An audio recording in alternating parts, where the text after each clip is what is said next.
resource person, so siguro mga 5 to 10 minutes, so that sabay-sabay na tayong mag-start, no?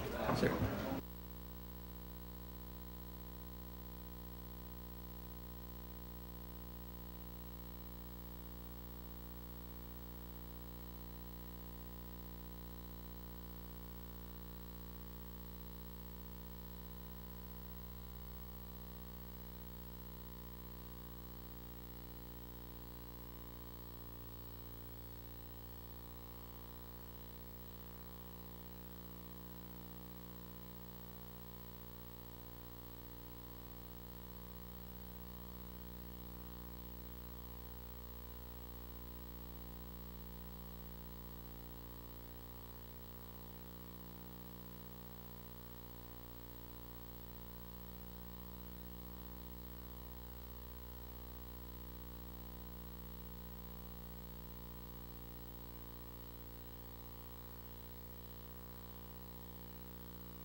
Right, good morning, everyone. This meeting is now called to order.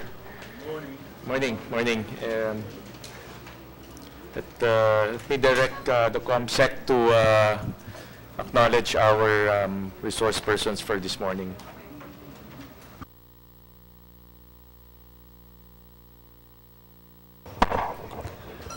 Good morning. I would like to acknowledge our guests and resource persons for today's public hearing. From the Department of Energy, Yusek Donato Marcos and ASEC Leonido Pulido. From the Energy Regulatory Commission, Attorney Florecinda Digal. From the National Power Corporation, Ms. Maria Annabel Versosa. From the PNOC Exploration Corporation, Mr. Candido Magsumbol.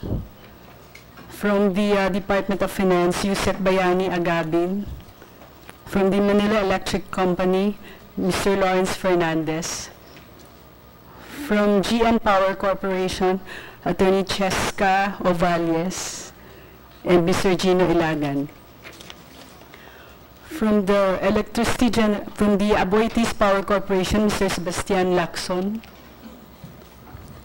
From the Petroleum Institute of the Philippines, Mr. Teddy Reyes. From Management Association of the Philippines, Mr. Ernesto Pantanco. From Citizen Watch Philippines, Attorney Hannah May Viola. That will be all, sir.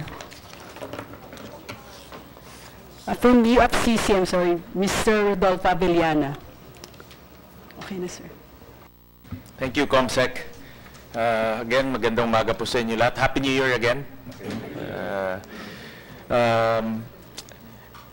This 2018, medyo nagulat tayo lahat as consumers. I think the train came in strong and came in hard across the board. And a lot of our consumers are quite confused on the impact of train. No? Both the good side and the adverse side. The good side there is we're giving reprieve to almost 6 million income earners. Majority of them, almost 95% of them, will be tax-free, meaning hindi na ho sila dapat magbayad ng buwis. The 5% obviously are the ones earning higher incomes.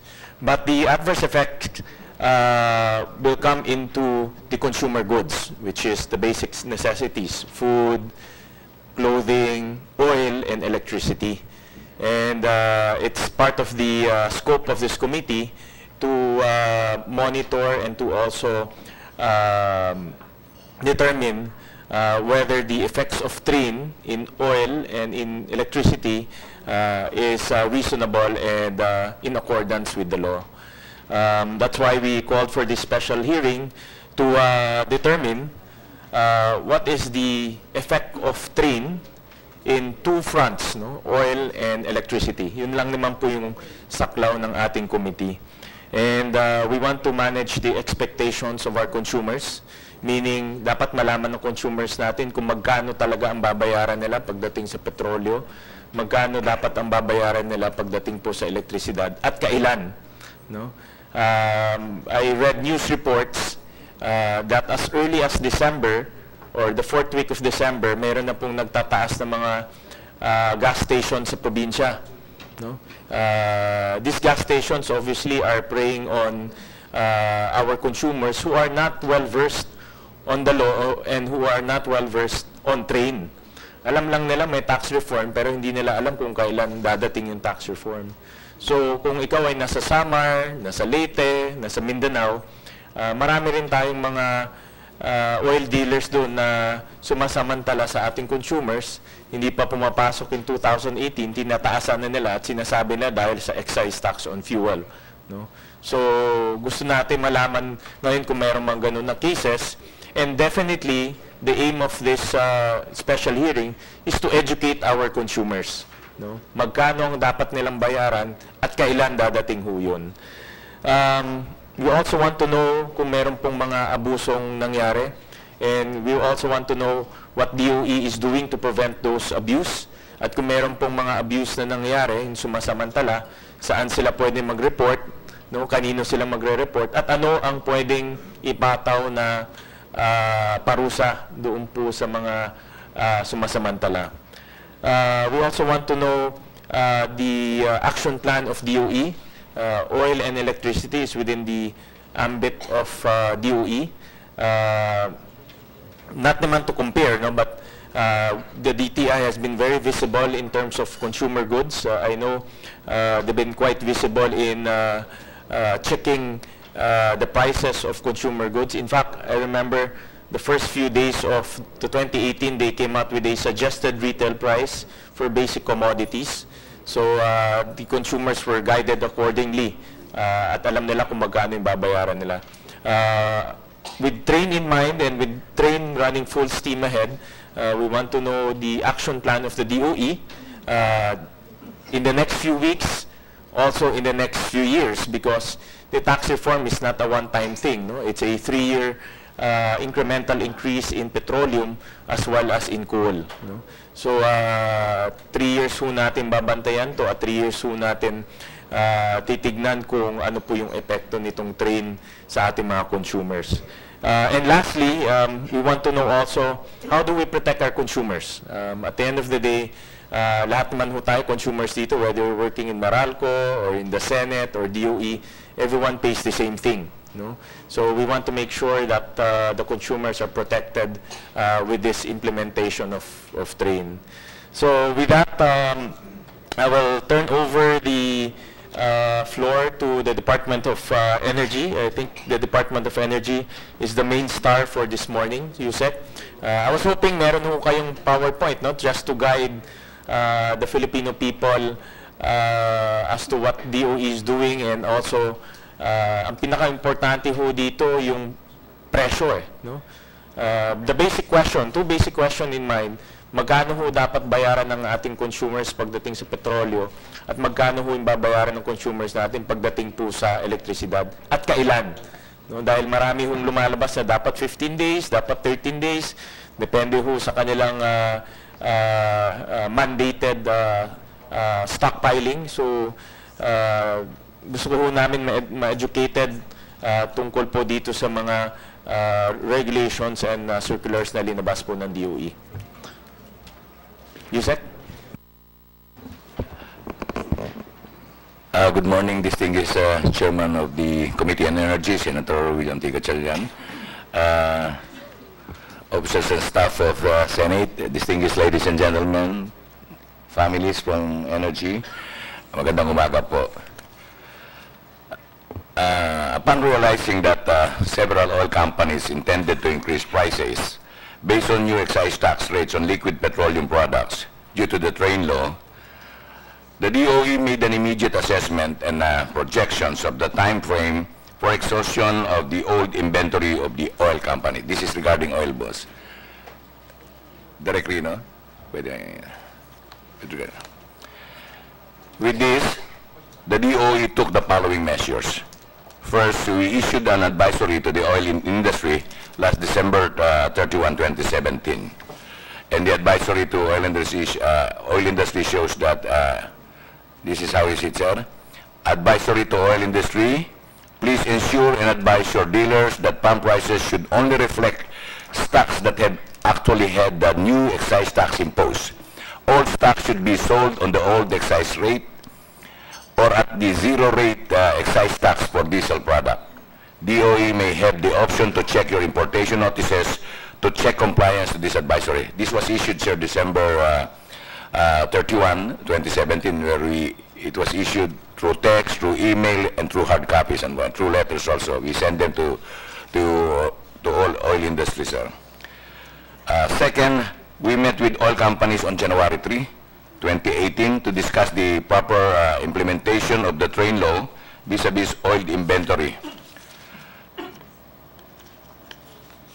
And the highlights of the meetings are, as of January 3, 2018, was implementation of excise tax shall not apply to old stocks, submission of the oil companies' notarized stock inventories as of 31 December 2017, posting by the retail outlets for transparency that they are already charging genuine excise tax. So pinagpo-post namin doon sa mga cosplay, sir, na dapat kitang-kita ng mga consumer kung talaga nag-i-impose na sila o nag-i-implement na sila ng excise tax para maibangga namin doon sa inventory namin kung talagang dapat na silang mag-impose ng excise tax, sir.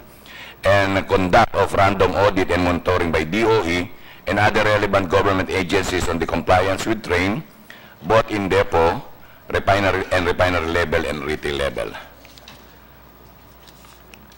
Third, sir, we issued a directive last June 4, 2018 to oil companies. In summary, sir, the directive says, one, submission of duly notarized inventory report as of December 31, 2017 for effective monitoring, and the inventory shall be on per depot and per product basis. Implementation of excise tax under train shall not be applied unless the December 31, 2017 stocks of finished products are fully exhausted. Third, submission of the daily summary of withdrawals starting January 1, 2018 until the depletion of the declared inventory as of December 31, 2017, supported by the official registry book. And fourth is retailers to post in a conspicuous place for transparency notice of new excise tax implementation under the train in a signage measuring 1 meter by 1 meter in size. May mga diretso, sir, kaming complaint na na-receive, and we immediately acted on those. At inislapan na din namin, sir, yung retail level, sir, to really implementing those excise tax ng earlier than we expect. Mga more or less 20 retail station na po ang sinulatan namin ng show cause order. And at the moment, sir, yung mga oil industry, pinag-i-explain din namin, definitely, sir, because may validating kami ginagawa hanggang ngayon, sir. Tinitingnan namin yung inventory nila kung talagang ubos na yung inventory nila. So, pinag-i-explain namin silang lahat ngayon kung ano. And the basis of this is the inventory that was sent to us, which are all under oath po, no? yung inventory report na sinend nila, sir. And with regards to measures undertaken naman po sa monitoring ng coal inventory, we also issued, sir, a memorandum to all coal traders and coal end users, lahat po ng involved sa coal industry. Inisyoan po namin to ng memorandum dated January 4 din, sir. And in-issue namin to through a directive, sir, that says submission of duly notarized inventory report as of December 31, 2017 for effective monitoring. The inventory shall be on a per storage facility basis. The prescribed format is attached po kami ng table for the format. And second, implementation of the excise tax under the train shall not be applied unless December 31, 2017 stocks of coal are fully exhausted. And third is the submission of daily summary of withdrawal starting January 1 to January 28 until the depletion of declared inventory as of December 31, 2017, supported by official entry registry book.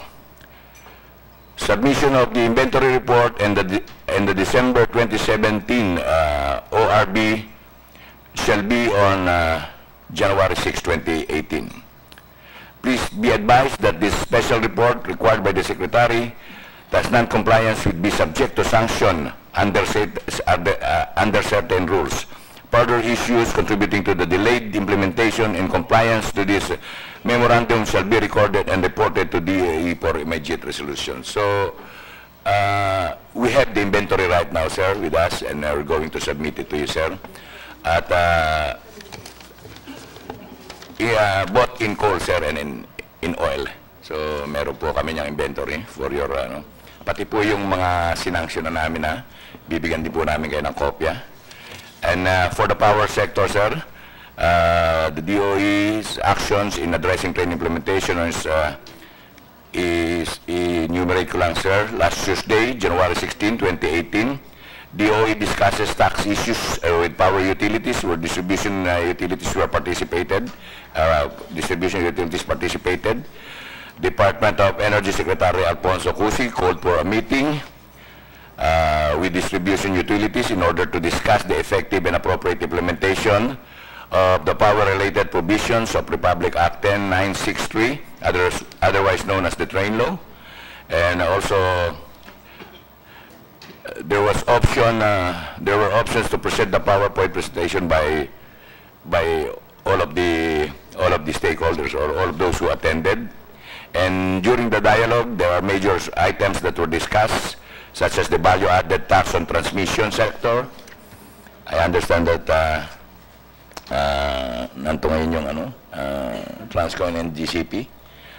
The value-added tax on Cooperative Development Authority, registered electric cooperatives, and the excise tax on coal and diesel that are used to fuel power plants.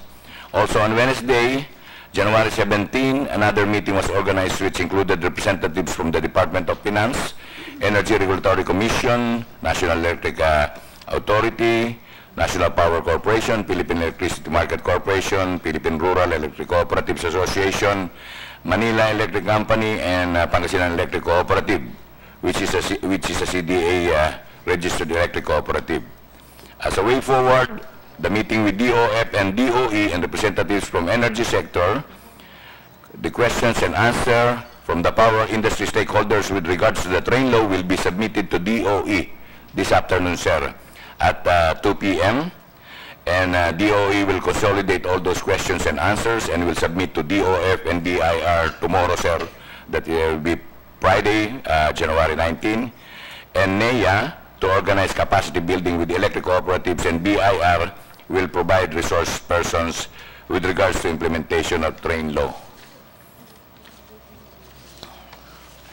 We are also expecting BIR to issue a revenue memorandum circular with regards to the concerns of power industry stakeholders prior to January 25 of 2018, and DOF and BIR to consider the creation of energy group to address all concerns related to the energy and power industry sector.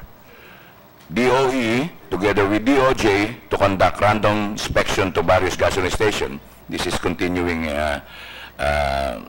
random inspection, sir, hanggang sa ngayon, sir, in relation to the implementation of the fuel market and train law. And number 7, the DOE to write a directive to all DUs, distribution utilities, to demand an explanation and clarify with the bilateral generators on the basis of adjustment in the rates in compliance to the implementation of the train law. And today, sir, Thursday, January 18, Secretary Cusi will issue a directive to all DUs. I have here, sir, the draft of the directive, which will I furnish you later on. Should I read it, sir? So, may magsila naman, sir, with your permission po. This is just a draft. This has to be finalized today. Directive to distribution utilities with power supply contracts with coal and diesel-fired power plants. Implementation of RA 10963, train law, to effectively implement the Republic Act 10963, otherwise known as the train law. All distribution utilities which are sourcing their power supply from coal-fired and oil-based power plants are hereby directed to demand from their power suppliers to provide the basis of additional charges that may emanate from excise, value-added tax, and other items that may result to any rate adjustment. All information should be forwarded to the Department of Energy through the Electric Power Industry Management Bureau and the Energy Regulatory Commission. For your compliance, Alfonso G. Cusi. In order to guide the consumers from the DOE wishes to protect, these are the statements issued to media.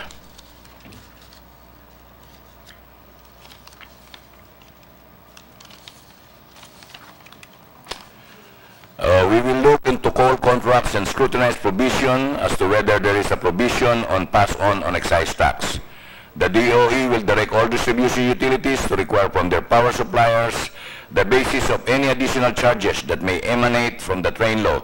This should include the explanation on the implementation of excise taxes vis-a-vis the minimum inventory requirement for both coal stocks and diesel stocks. The ultimate objective of the train law of consumption to investment Better infrastructure and social services for the people will be achieved with the strong collaboration between DOE and the DOF. Those are the statements that are issued with regards to this. So that's it, Honorable Chair. Again, good morning, and we are ready to answer any questions. I think there's a Yes, sir. That's regarding oil. Narahuli lang. Yeah, please. Yan, sir, yung earlier diniscuss ko, medyo nahuli lang. Pero yung bago yan, please. Yan. So this is the outline of the presentation, an assessment, impact on excise tax on petroleum products prices per Republic Act 10963.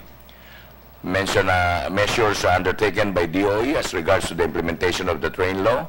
This was what I read in my report, sir, in my statement. The advisory to the oil industry last December 31, meeting with the oil companies last January 3, and the directive that we issued to oil companies for the implementation of train. And of course, the status inventory for fuel as of December 31, which we have, and we will submit it to the Honorable Chair, and station implementing the train law per the submission of the oil companies as of January 16, 2018 noon, and per inspection of retail outlets in Metro Manila and nearby.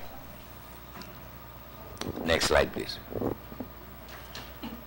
Ito po, sir, yung impact of excise tax on petroleum products prices.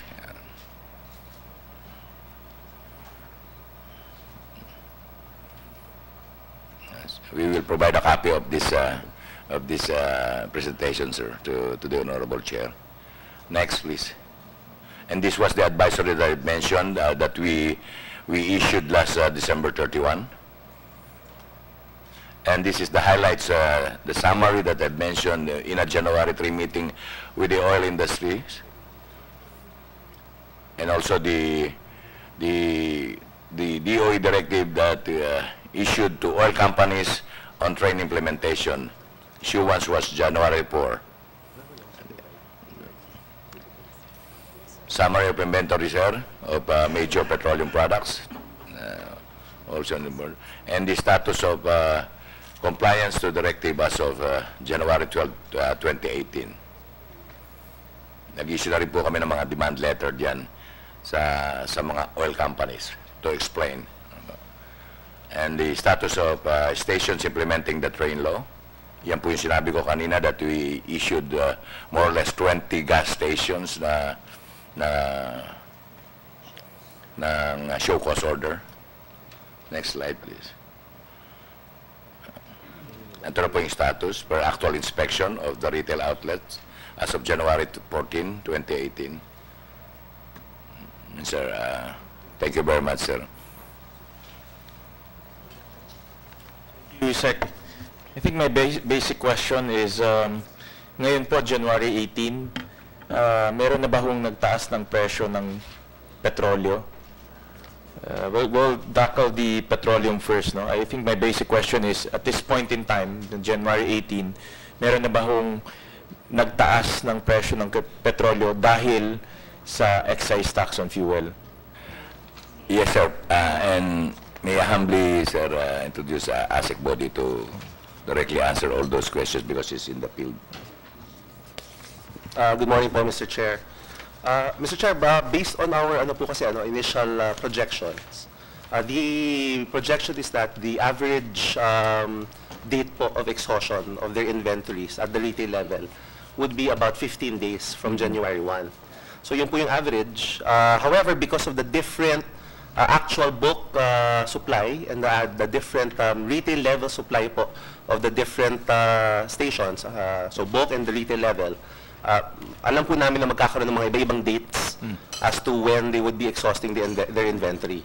Per our records po, sir, based on the submissions of the oil companies themselves, sir, Mr. Chairman, the companies that have raised prices based on the new excise tax rates as of January 15, sir, are the following: Caltex, Petron, Shell, and Flying V.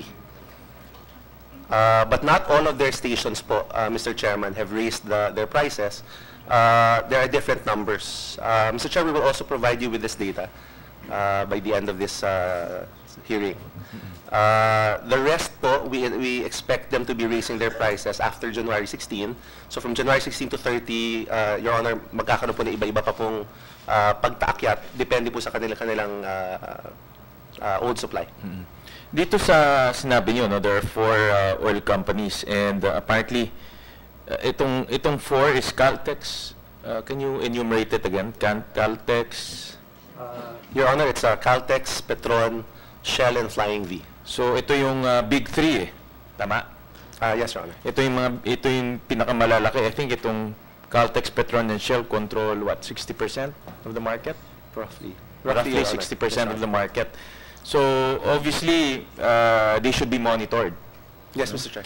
And itong pagtaas nila, what you are saying right now that these 4 companies have already raised their prices. Yes, Mr. Chair. And according to your monitoring, tama lang ba yung pagtaas nila? Mr. Chair, our monitoring... Based on your inventory monitoring, tama lang ba yung pagtaas nila? Mr. Chair, dalawa po siya, dalawang level po, yung sa bulk at saka dun po sa retail. Dun sa retail level po, Mr. Chair, if I can read the data. Sige.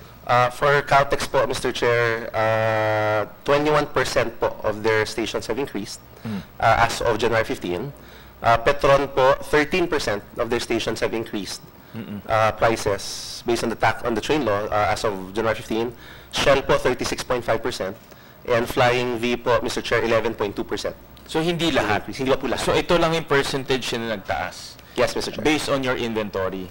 Based on their submissions po, Based Mr. on your Chair. submissions, but based on your analysis? We're still validating po, Mr. Chair. There's a certain amount of difficulty for us. Because What's the difficulty? At the retail level po, Mr. Chair, we do not know the exact But ang volume, retail level, existing volume. maliit lang naman yung kanilang inventory. Yes, Tama? Mr. Chair. Apo. I mean, the inventory there is good for how many days? Depending on the demand po 3 days? it's anywhere from within 1 to 3 days. Alam ko, mga ganyan lang yan. Yes, Mr. Chair. Malaki na yung 3 days eh. Apo. So, majority talaga niyan nasa depot nila. Yes, Mr. Chair. Tama. So, what I'm saying is, na-validate nyo ba itong pagtaas nitong mga ito? Kung tama ba yung tinaas sila o sinubo na lang sa consumers na nagtaas sila? Kasi there is now an extraordinary event, no, which is the increase in excise tax on fuel.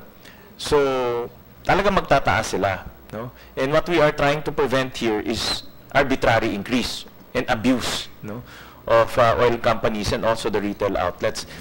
Like I said earlier, December, may mga reports na lumalabas sa mga media na as early as December, ang dami na nagpa-profiteering. So ang tanong ko lang naman po, itong pagtaas po nila, itong binigay niyong percentage, is this, number one, are these validated by the DOE and analyzed and they are valid based on your analysis? Tama po doon sa sinabi niyo, Mr. Chair. We're actually shifting the burden to them. And the burden, and that's the reason why, Mr. Chair, some of these gas stations po kasi, some of these retail stations, increased prior to the projection, prior to the January 15 projection.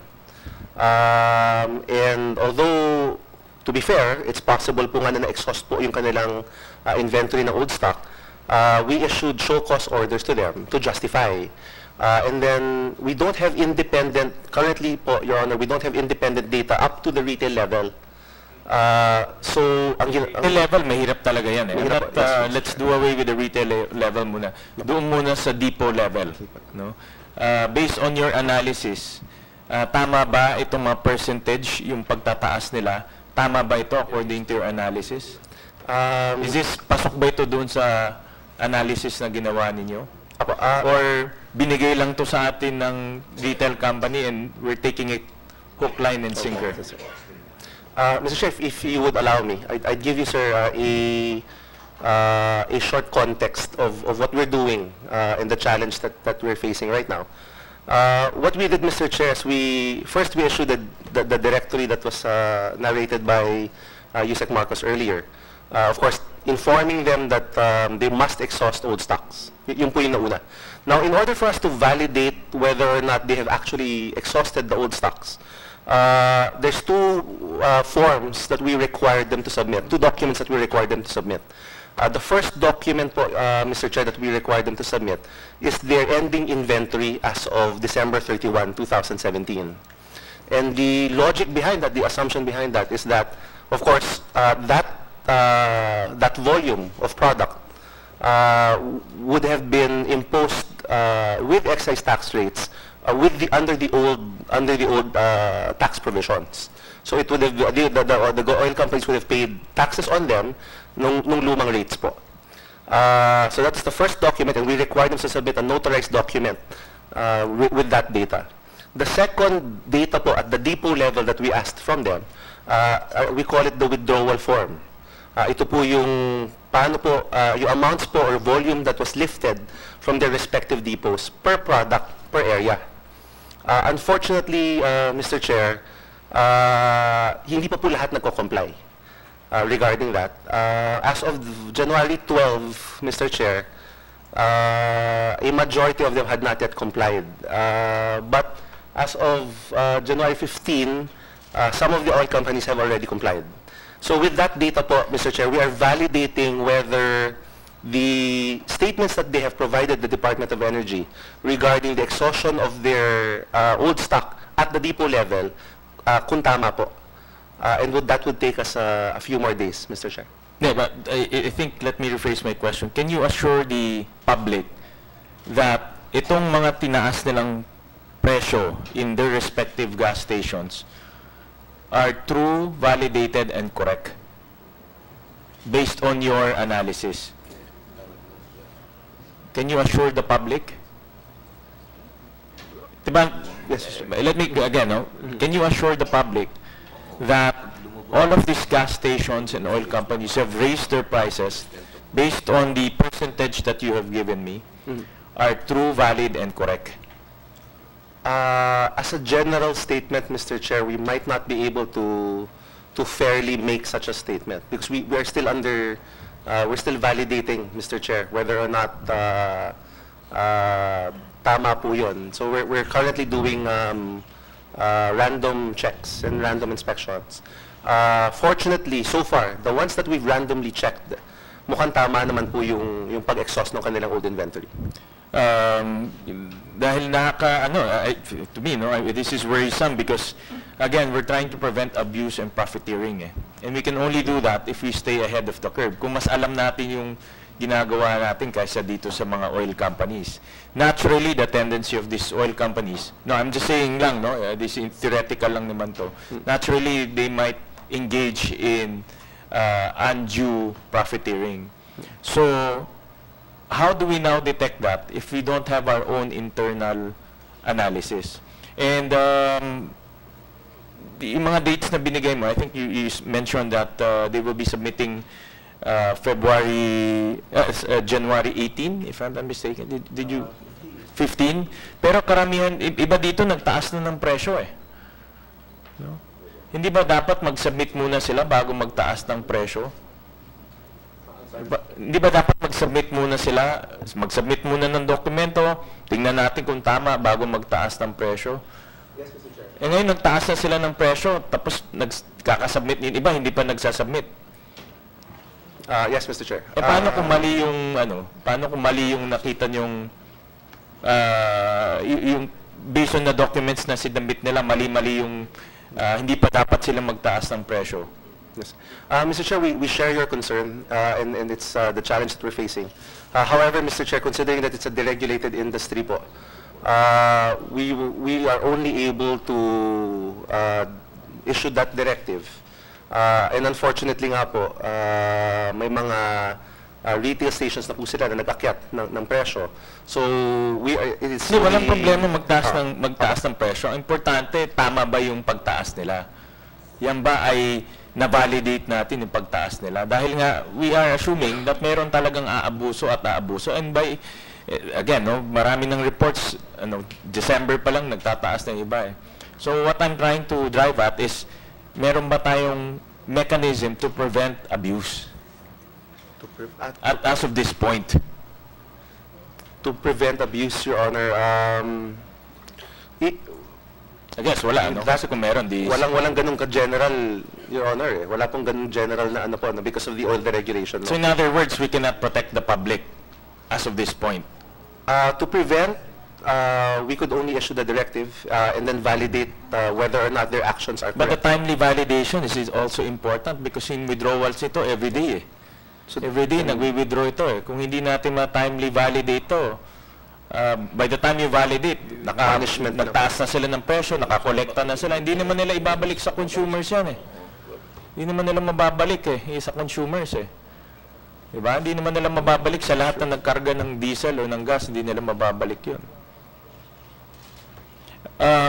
Moving forward, no, I have a statement to that effect, but moving forward, you mentioned not all of the gas stations have already increased their prices, no? Kailangan natin makikita na 100% ng mga gas stations mag-i-increase ng presyo. So projections namin, Mr. Chair, by the end of the month. By the end of the month. So by the end of the month, all gas stations in the country, Majority po. majority, what is majority? Around 90+% And- will have already increased. 90+% by end of this month will increase prices. Will have already. already increased based on the trade law. Okay. Can you tell us magkano dapat ang i-increase nila o magkano dapat ang selling price nila sa gasoline station? And let's break it down to the four most popular products, no? Gasoline, diesel, kerosene, and LPG. Yes, Your Honor. Can you give us more or less an estimate on how much they should increase their prices by end of the month?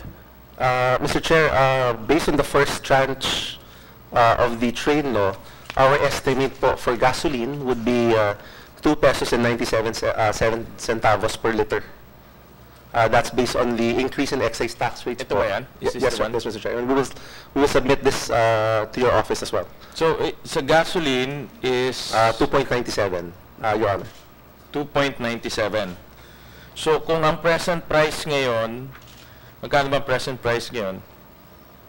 43 pesos? Yes, Your Honor. On Around the average, 43.2? 47, Your Honor. 47 For unleaded pesos. gasoline, 91 octane. Okay, That would be about 47.35. 47.35 plus 2.97. Yes, Your Magkano Honor. yun? Do you have a... That would be 47 point. 35.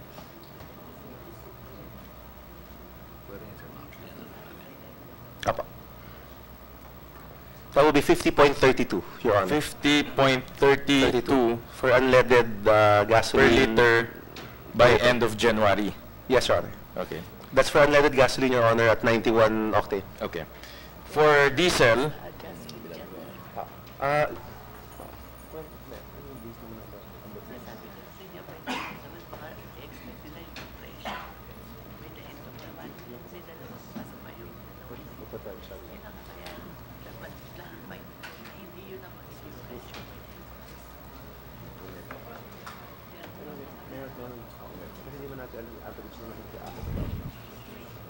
diesel, magkano ang diesel? Magkano dapat itaas? For diesel po, Mr. It's 280. 280, yes, Mr. Chair. Tama, 280 based po. on your report. And then how much is diesel now? Mr. Chair, currently it's 37.7. 37.7. So 37.7 plus 2.8. Magkano yan?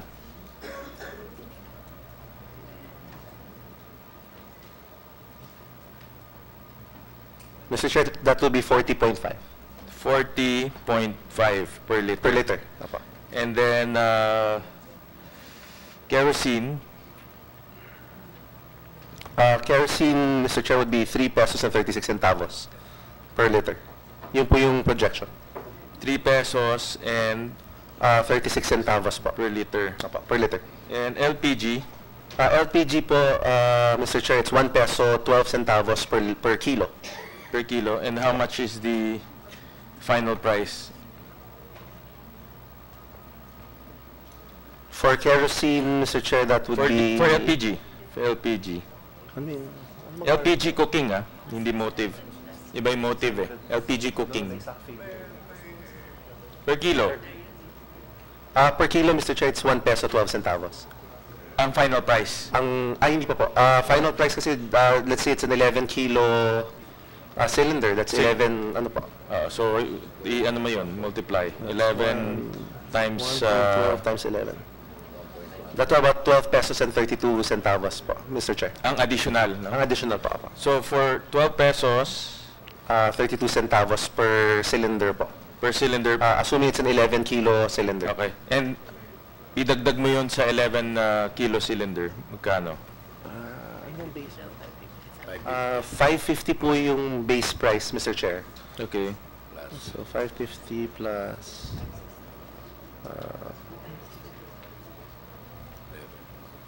what's the total?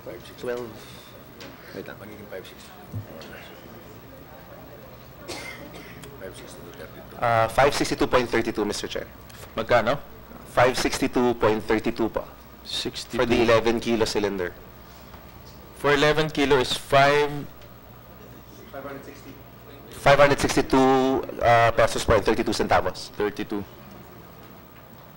For 11 kilo cylinder. Okay. So ito yung itataas by January, end of January. And at that time, 90%, tama? 90% of all gasoline stations, tataas na yung presyo nila. Yes, Mr. Chair. Again, no, I'll go back. 7 days lang. Mr. Chair, iba po yung LPG, Mr. Chair, from the liquid petroleum products. Okay. We So what's the believe that difference? they would have increased already by now. So sa LPG, dapat ngayon ganito na ang presyo? Yes, Mr. Chair. The inventory po is smaller. The old stock is smaller. How much So, more? It's, ano yan, 7 days? Our estimate was 7 days. 7 days. Yes, Okay. Mr. Chair. Again, no, by end of the month, how are we assuring the public that all of these increases are validated and true? We go back, Mr. Chair, to comparing the ending inventory as of December 31 at the bulk level against the withdrawals from the depots. The Secretary has already issued a letter requiring compliance with the directive. But at that time, ASEC, mahabol niyo ba yung inyong validation and analysis? That's the intention po, Mr. Chair. That's the objective. Kaya ba? Dapat kayanin. Kung hindi, Para pumaulan. ASEC, kung hindi natin kakayanin to, wala kaming kumpiyansa sa gobyerno eh. Paano magkakaroon kumpiyansa ang publiko sa gobyerno kung hindi natin ma-validate at ma-assure na tama yung pagtaas? No? The objective of the hearing here, if you read if you have read the resolution, is to avoid abuse and profiteering. Yes, Mr. Chair. So we're trying to find out from DOE if you have internal mechanisms, internal procedures that will prevent and detect abuse and profiteering. And from what I'm hearing right now, wala tayong ganon. No? I mean, kung meron man, hindi timely. No? I guess, Mr. Chair, just to clarify further, I guess it depends on the definition of prevention. If prevention is can we stop them, we cannot, Your Honor, precisely because it's a deregulated industry. We do not have the mechanism to physically prevent them from raising their prices. Well, definitely, we're not talking about, I'm not going to dispute that they are allowed to raise their prices. What I'm saying lang is they should not raise their prices using old stocks. Yes. Based on what they have declared. Yes. Diba? Yes. But we will only know that if you have done your analysis and their increase is in accordance to your analysis and to your whatever comes out of your analysis. But right now, what I'm hearing is walang analysis, no? May information gathering, but there's no analysis. That's why I'm trying to find out from you guys kung yung tinaas silang presyo at yung itataas silang presyo, pwede natin ma-assure yung publiko na tama ito. Yun lang naman eh. I mean, that's the bottom line eh. Wow. Can government assure the public? This is an extraordinary event eh. Itong excise tax on fuel is an extraordinary event. No? And what we're trying to prevent here are people who will take advantage of this. No? Yes, Mr. Chair. Pero kung alam nila na binabantayan sila ng gobyerno at alam nila na meron tayong mekanismo para bantayan sila at hulihin, hindi yan magtataas ng presyo ng hindi in accordance with what they have declared. So right now, what I'm trying to drive at is, meron ba tayo nun? May mechanism ba tayo? And timely. Kung meron man, dapat timely because mabilisan to. Every hour may oil withdrawals eh. No? Baka lumabas yung analysis natin 6 months down the road. Wala na, nakabili na yung tao. Hindi mo naman marirefund yung ano eh. We agree, Mr. Chair. And in fact, ito pong train law has been a very interesting learning experience from us. Previously, Mr. Chair, we did not have a daily withdrawal record from the petroleum companies. We don't have that data. And we apologize, Mr. Chair, because that's not one of the data that we require. But because of the train law, it has taught us that in order to validate more fully that it's data that we need. However, it's data that we cannot independently obtain, so we had to depend, Mr. Chair, on the oil companies providing that data. So this experience really has highlighted certain learning events for us, Mr. Chair. But we can assure you, Mr. Chair, that we will finish that analysis prior to January 30. That's the assurance I want to hear from the department. No? Yes, Mr. Chair. Sana in the next 12 days matapos yung analysis na yun, so we can be assured by the time they raise all their the prices of all their gas stations, no, protected kami as consumers, no? At alam ng gobyerno na tama yung kanilang pagtaas at tama yung presyo na tinataas nila, no? That's what we're driving at here, and that's really the objective of the hearing, to assure the public, no? Because nga marami talagang, let's face it, maraming unscrupulous retailers who's taking advantage. And if they know that government is not equipped, no, and not ready to monitor and to punish them, talagang they will take advantage. And that's what I'm hearing right now. At this point, January 2018, some of the gas stations have already raised their prices. At hindi natin ma-assure yung public na itong pagtaas ng presyo ay tama, no? And we will be feeling the full brunt of the excise tax on oil by end of the month. And we have to assure the public, there's no option, but we have to assure the public na tama yung pagtaas ng presyo nila. If I may, Mr. Chair. So that's the reason po, Mr. Chair, that the Secretary instructed us to issue that show cause order to the retail stations that increased their prices prior to January 15.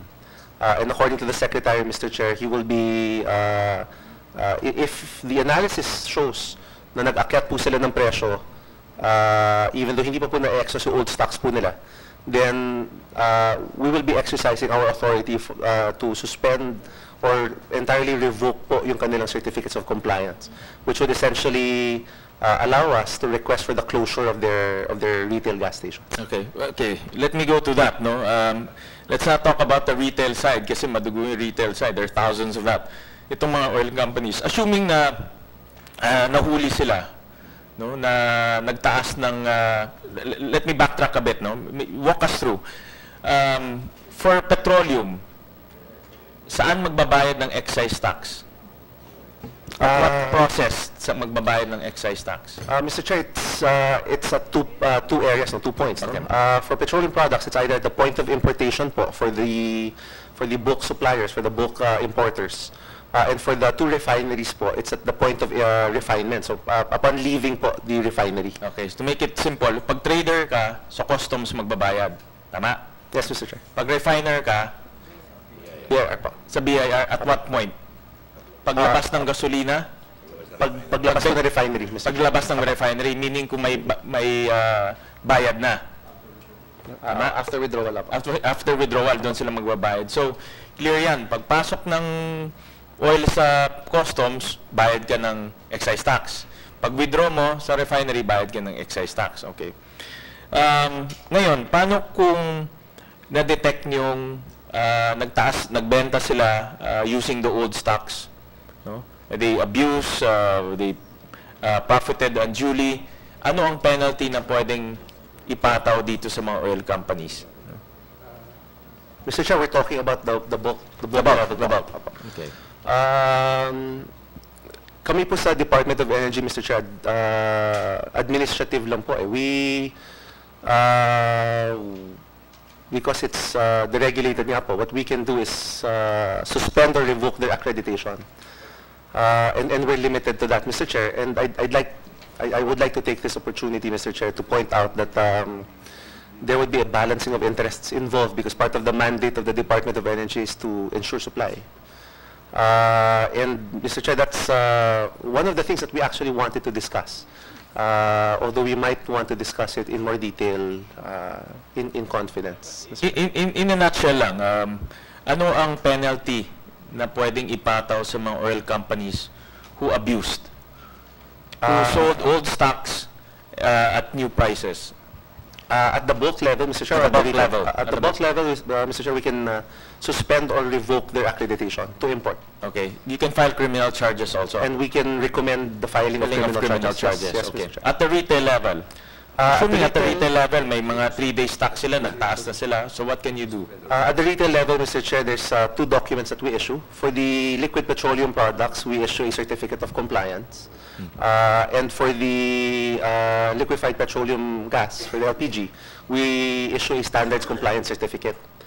We can either, again, we can suspend or revoke, ask for the suspension or revocation of their business permits from the local government units, and then enforce enclosure, Mr. Chair. Aside from the, of course, ano po to, Mr. Chair, pag kung binenta po nila, that's essentially a estafa because it's a, yeah, you know, it satisfies the elements for estafa. So we can recommend the filing of criminal cases against them. Pero walang refund. You cannot force the retailer to refund whatever excess that they collected or charged the customers. That can be done. There's no such thing. It's never been done. That has never been But done. gusto ko lang malaman, can that be imposed upon the I think, retailers? Your Honor, it's a novel idea because it hasn't been done. But legally, I think it can be done through the filing of the appropriate civil case Okay. against them. But it has never been there. Wala akong alam na instance. Ako rin, Your na Honor, we are not aware of any such. But it can be done. It's difficult, but it can be done legally. All right. Okay. I'll talk about on a later. No. I'll talk about based on the circular and based on the law, the oil companies should submit documents pertaining to their stocks and inventory. But we'll tackle that on a later time or later session. What we want to achieve now is, again, understanding how DOE is monitoring, analyzing, and preventing abuse. And what I want to impart to the DOE in the next 12 days, because what you're saying is, by end of the month, tataas na ang lahat ng presyo. Ang gusto ko lang naman mangyari is ma-assure natin in public na ginagawa natin yung trabaho natin, na walang kumikita at walang umaabuso. Yun ang ayaw lang natin mapakita sa publiko, na wala tayong kakayahan eh. And right now, on the average, there are about 30 gas stations who have increased already their prices. And what you are telling us that you're not confident whether this 30% of retail outlets have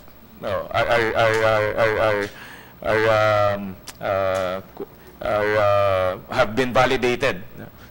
So, ang ano ko lang is, ASEC is, we have 12 more days to finish your analysis. At dapat matapos na ito. Kung hindi, it's nakakaya sa publiko. Let me also go, now let me go to the electricity prices. I think this is another issue that will affect our consumers. And again, same question. Ngayon po, January 18, nagtaas na ba ang presyo ng ating kuryente dahil po sa excise tax on coal and VAT on transmission lines? I don't know who can answer. Sir, ERC can ERC, answer, then yeah. DOE can answer.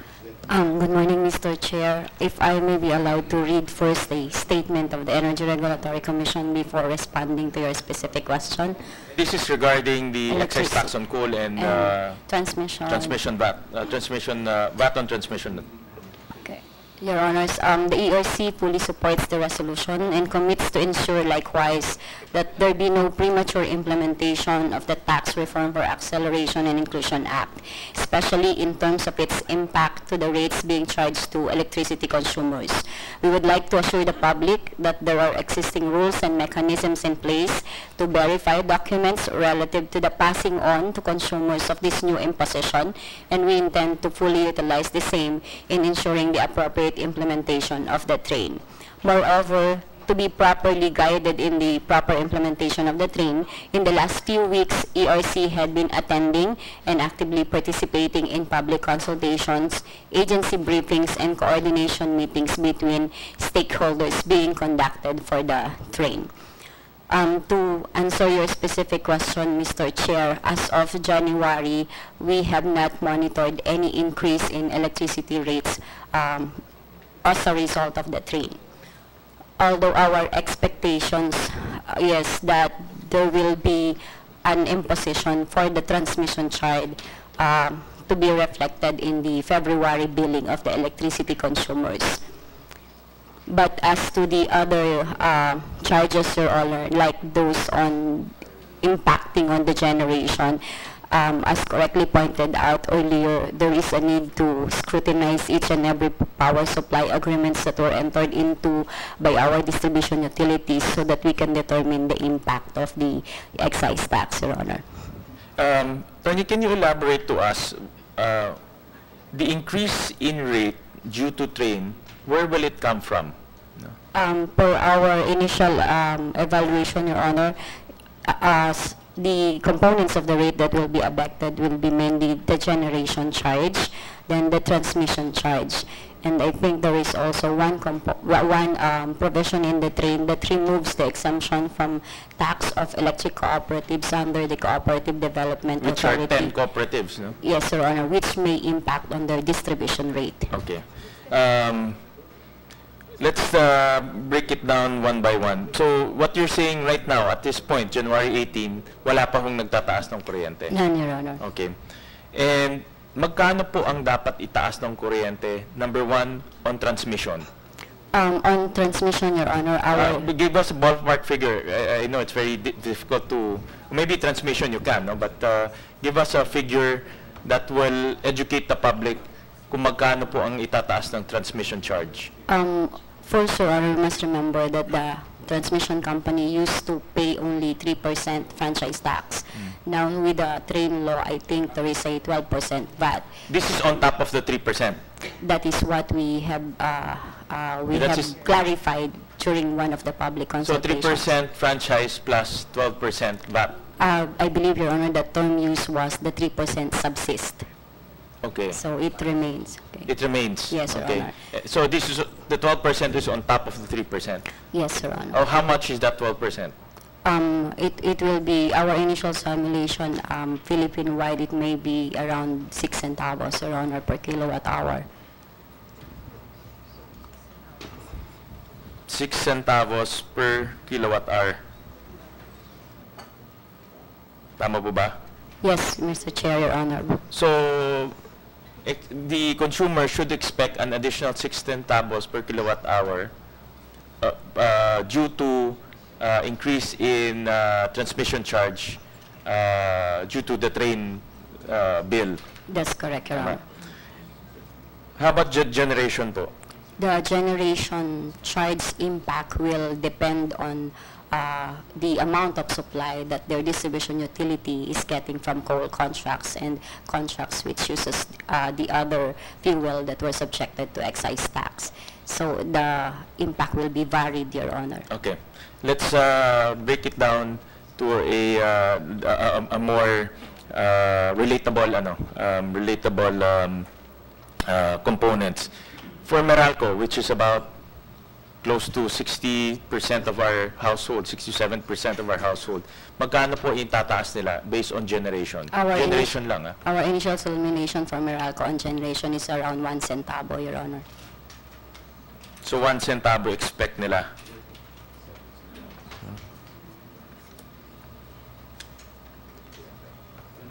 Okay. And then for the 100% coal electric cooperatives, marami yan eh. That's 2.7 households. That's about, ilan? 20 ECs, I believe. 20 ba? Hindi, yung 100%. 26 ECs. Your Honor, the 1 centavo simulation for Meralco is to account for at least 30% of their supply. So more or less, if there is a 100% contracted DU to a coal contract, then the impact will be around 3 centavos more or less. 3 centavos. So we're looking at the 3 centavos per kilowatt hour for 100 for a 100% coal supplied area. No? So let me repeat. For transmission is plus 6 centavos. For Meralco franchise areas, about plus 1 centavo. And for 100% supplied coal area is about 3 centavo. Yes, Your Honor. Yung po ano na. Anything else? Our initial simulations, Your Honor. Anything else that we should know? Yung have you computed everything? Because I know NGCP also has ancillary services. Not yet, Your Honor, but we are currently working on simulations while we attend the briefing so that we would know how to implement the train. But we have not completed our simulation on all aspects, Your Honor. Okay. So kung ako, system loss po, ang system loss.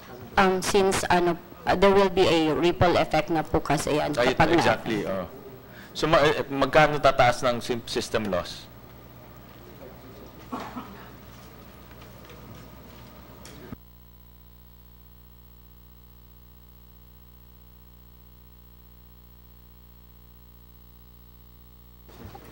The increase, Your Honor, will be 0.0009. So, centavo po yun. 0.0009. 0.009. 09, Your Honor. 0.009. Tatlo yung zero, Your Honor. Tatlong zero. So, one-tenth of a centavo, Your Honor. Sige. Alright. So, more or less, no? If you are in the Meralco franchise area, expect that your bill will go up by 7 centavos.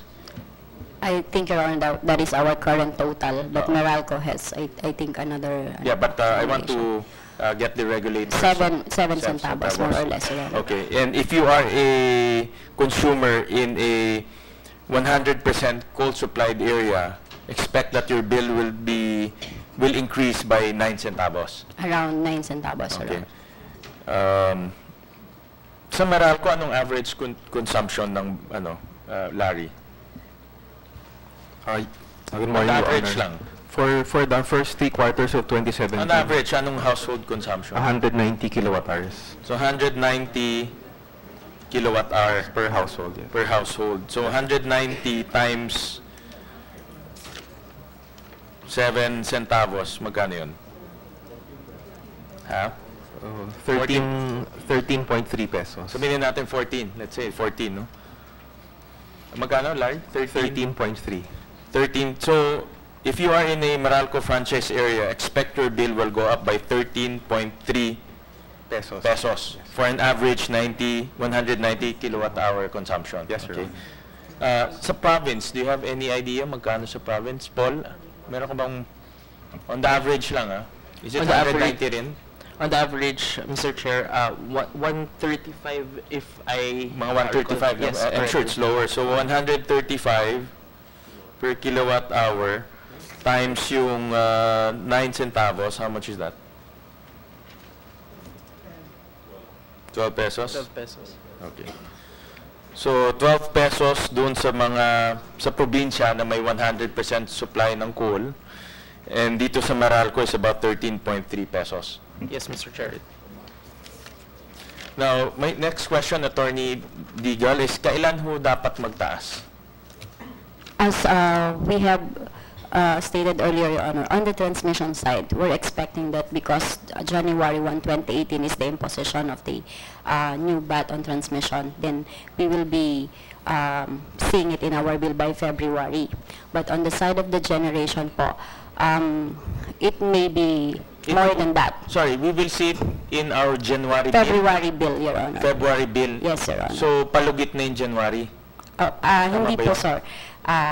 Meron na po kasing imposition yon, but ang billing po kasi is 25th of the month hanggang 26th of the following month. So yung pong kay NGCP, ang billing niya po sa distribution utility for January is December 25 to January 26. So i-bill din po yun ni NGCP sa kanyang mga distribution utility, I think first week of February. And the distribution utility will have to reflect it in its bill when it issues its February billing. That's on the transmission, Your Honor. So, pag consumer ka, you will see that transmission increase in your February billing. In your February billing, that's what we're expecting from NGCP. For the generation, Your Honor, as I've said po, it will depend on each of the bilateral supply contracts entered. But generally po, if the risk is still the fuel that the GENCO used during the month of January is still an inventory coming from the previous year, then we would be expecting na baka mas matagal yung effect nito doon sa generation charge.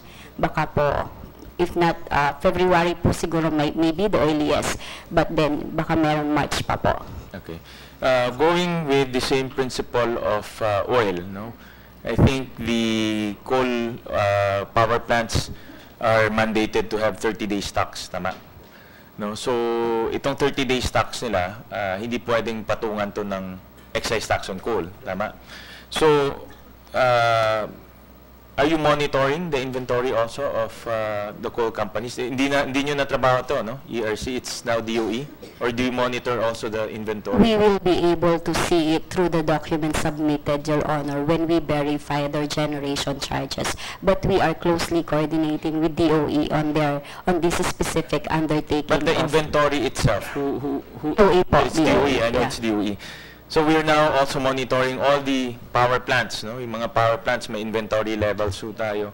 And again, there's so many power plants, but theoretically, dapat after 30 days pa sila pwedeng magtaas ng presyo. That's my next question. Kailan ba sila dapat magtaas ng presyo? On the coal portion lang, no?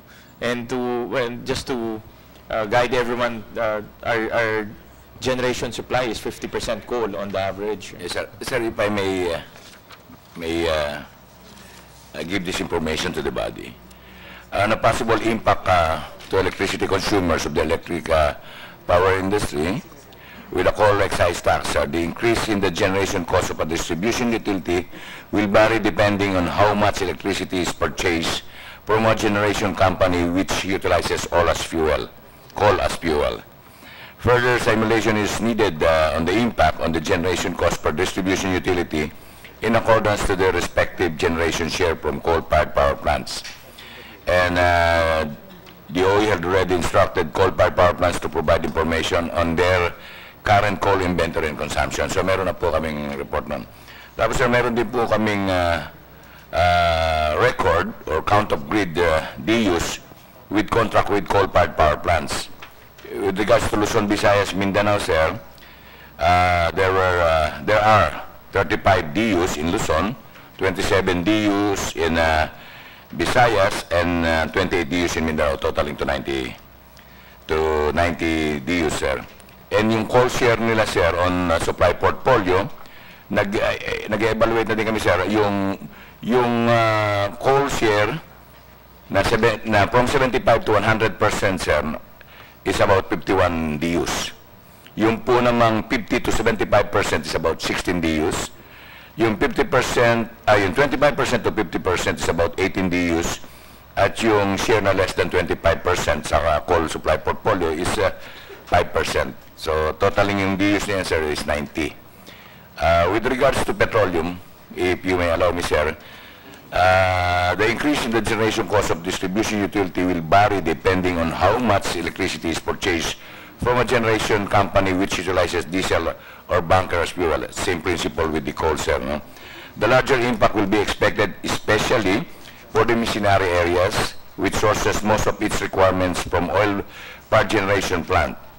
There will be a potential increase in the subsidy requirements for your universal charge for missionary electrification. So, yun, sir. At, nga, sir, the same count of grid use ni-record din po namin with contract with oil power plants. With regards to Luzon, Visayas, and Mindanao grid, in Luzon we have 6 number of DUs, in Visayas we have 26, in Mindanao we have 10, so totaling of 42 number of DUs with contract with oil power plants. At yung katulad ng sinabi ko kanina sa coal, ito naman sa oil, sir, yung share nila on portfolio, supply portfolio, yung 75 to 100%, number of DUs there is 3. Tatlo po. Yun naman pong 50 to 75%, 4. Yun naman pong 25% to 50%, 18 DUs po. At yung less than or equal to 25% is 17 DUs, totaling to 42 number of DUs. Yun po yung may oil share on supply portfolio. So, kung ano man, sir, yung inventory na lahat ng ito, yun, sir, yung titingnan namin kung paano naman iano ng ERC. So definitely there should be a very, very comprehensive coordination between ERC and DOE on that, sir. I know it's much more complicated not complicated, but it's much more taxing to monitor the increase of generation charge based on the excise tax on coal kasi marami tayong planta, no? But nevertheless, there is a way to monitor them one by one. So if you have all the data, let's just take Meralco as an example. No? I think Meralco takes about 30% coal. Tama? Ilang planta ito, Larry?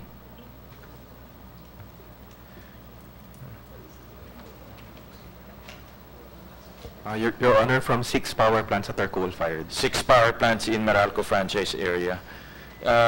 Yusek, itong 6 power plants, kailan ho magtataas ng presyo ho ito? Kailan ho sila sisingil? Based on your analysis, kasi I'm sure itong 6 nag-submit ho sa inyo ng inventory ng coal. Diba? Titignan nyo kung ilan po yung inventory nila, kung kailan papasok yung bago nila, tsaka sila mag-charge. Yes, so sir, based, again, no? Same question based on your The required analysis. inventory dapat, sir, in stocks should be at least 30 days. 30 days. Yes, We're sir. now January So, 18. Yes, sir, dapat wala pa, sir, dahil 30 days na dapat na stocks nila, sir. So kailan nga ho sila dapat magtaas? So, Coal like- portion lang. Here in Meralco franchise. Yes, sir, like ERC had mentioned, sir, dapat by February. February 1? Ang billing kasi nga nila, sir, is from February, from every 25th or 26th of the month, eh.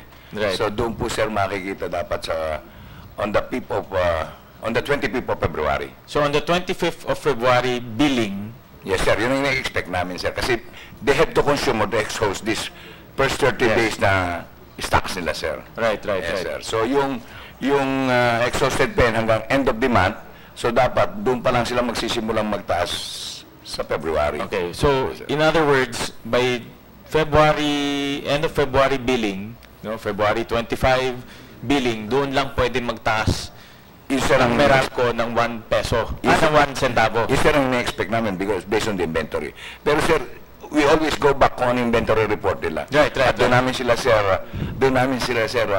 Exactly. titignan Well, kung- 6 na planta lang to, Yusek, eh. These Yes, are sir. only 6 power Yes, sir. plants, no?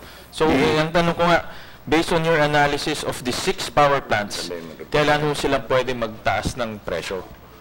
Dito sa Meralco, because Meralco is obviously, 70% of the total household demand In Luzon. in Luzon? So, Mr. Chair, if I may. sige po. Yeah, my name is Basti. Yeah, Jackson Basti, go ahead. from You Aboy can Bisbao. interject, because you're a Yeah, I just wanted to clarify that, first of all, just the increase in cost for a coal plant is not merely because of the coal that it uses, but for the LFO, for the light fuel oil that it uses for startup as well. So now one thing is whether the coal plant can pass it on to the customer is now depending on the variety, on the type of contract that it has with its off-taker, because we have regulated off-takers and then we have non-regulated off-takers. And it depends on how the fuel formula are worded or are constructed in the contract. So that's one, that we also use LFO, and so that has an effect as well.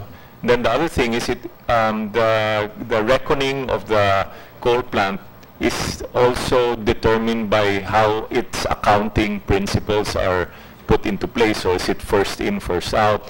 Is it average cost? Is it last in, first out? Which is peculiar but could also be possible. So that will also determine the degree of the effect that will be felt by its customer. So if it's, for example, an average cost method, so by the next billing, so theoretically by the billing on the 26th of January, there could be, for the average cost method, already a small proportion of cost that is imputed, because if there were shipments that came in January subjected to the excise tax, which is paid upon importation, then it gets factored into the proportion only of that new inventory. And then as a consequence of that, the utility will be able to pass it on in its February billing already to its customers. So the other thing, Mr. Chair, that I'd also like to clarify, just in case we missed it, is that the 7 centavo increase that was discussed earlier progressively increases or doubles. So 7 in 2018, 14 in 2019, and 21 centavos in 2020. Just to put it into perspective, because some might be led to believe that, oh, it's only 7, it's not a big deal, but it doubles and then it triples. So, yeah. Basti, can you discuss that later on? No? I think that's a very relevant point, but I want to just finish some questions with DOE, but that's a very relevant point that I want you to discuss later on, so the public will understand the dynamics of this excise tax on coal to their electricity bill. No? Going back to DOE USEC, in the franchise area of Meralco, which has 6 coal-fired power plants, kailan ho sila magtataas ng presyo? Kailan dapat sila magtaas ng presyo? Sir, yun nga sir, as by law sir, dapat meron silang 30 days tax. Ano? So, right. Ang ina-assume namin, ang ina-expect namin, after 30 days pa, sila dapat magtaas sir. So by Feb, electricity bill of Feb, end of Feb, you know? Yes sir, yes sir. Doon lang makikita itong 1 centavo increase. Yes sir, as expected din ng ERC. As expected by ERC. Later on, Larry can validate that. No? But I just want to hear from the regulator and from the policymaker, no, kung ano yung kanilang expectation. Yes, sir. Because I derive my confidence from government. No? That's the job of government. No? That's why we have a regulator and a policymaker, which is because to assure the public that everything is in order and in accordance with our laws and policies. No? That's why it's importante makuha ko yung views muna ng gobyerno. Mr. Chair, excuse me. Yes, Basti. Yeah, just include one more item that I failed to indicate earlier. On the inventory levels, I'd like to make an assurance that for us, if you would consider us as like a wholesaler, we sell wholesale to the likes of Meralco and other distribution utilities. I'd like to make the assurance that they are very fastidious and scrutinize the inventory reconciliation every month, just so that there is you can be have the feeling that they don't just accept the billing of the generators for what it is. They take it apart, and if there were shipments that if there were no shipments that came in with the new excise tax, they would definitely call out if the generator were to bill accordingly for that. So the first pass is really the utilities, who are very, very knowledgeable and fastidious in scrutinizing the bill, and then they in turn have ERC to worry about, and they're very conscious of that as well. So since the players are less than in the oil industry, I guess there's that check and balance which is more you can more secure about. I understand that the utilities also have their own audit mechanisms, no, to make sure that what is being billed to them is correct. No? But again, because of this extraordinary event, which is the tax reform, we want to be assured by government itself that it has policies and mechanisms to protect the public. No? Yun naman ang aking punto. No? That's why we called for this special hearing. No? I know Meralco and the other utilities has been giving press conferences, educating the public. I think Philreca and NEA meron din. But iba yung nanggaling sa policy maker and iba yung nanggaling sa regulator, no? Because that is a trabaho nila yan, eh, no? So the confidence level there is much greater, no? So again, no, going back, we should not see an increase in excise tax on coal, and we should not see an increase in our billing, at least here in the Meralco franchise area, no later than February 25 or end of February. Tama po ba? That's a correct statement? Okay. Not earlier than end of February, sorry. No. Okay. Ano po ang coal-fired power plants na operational here in our country? USEC. Operational, 25, Mr. Chair. 25 nationwide, no?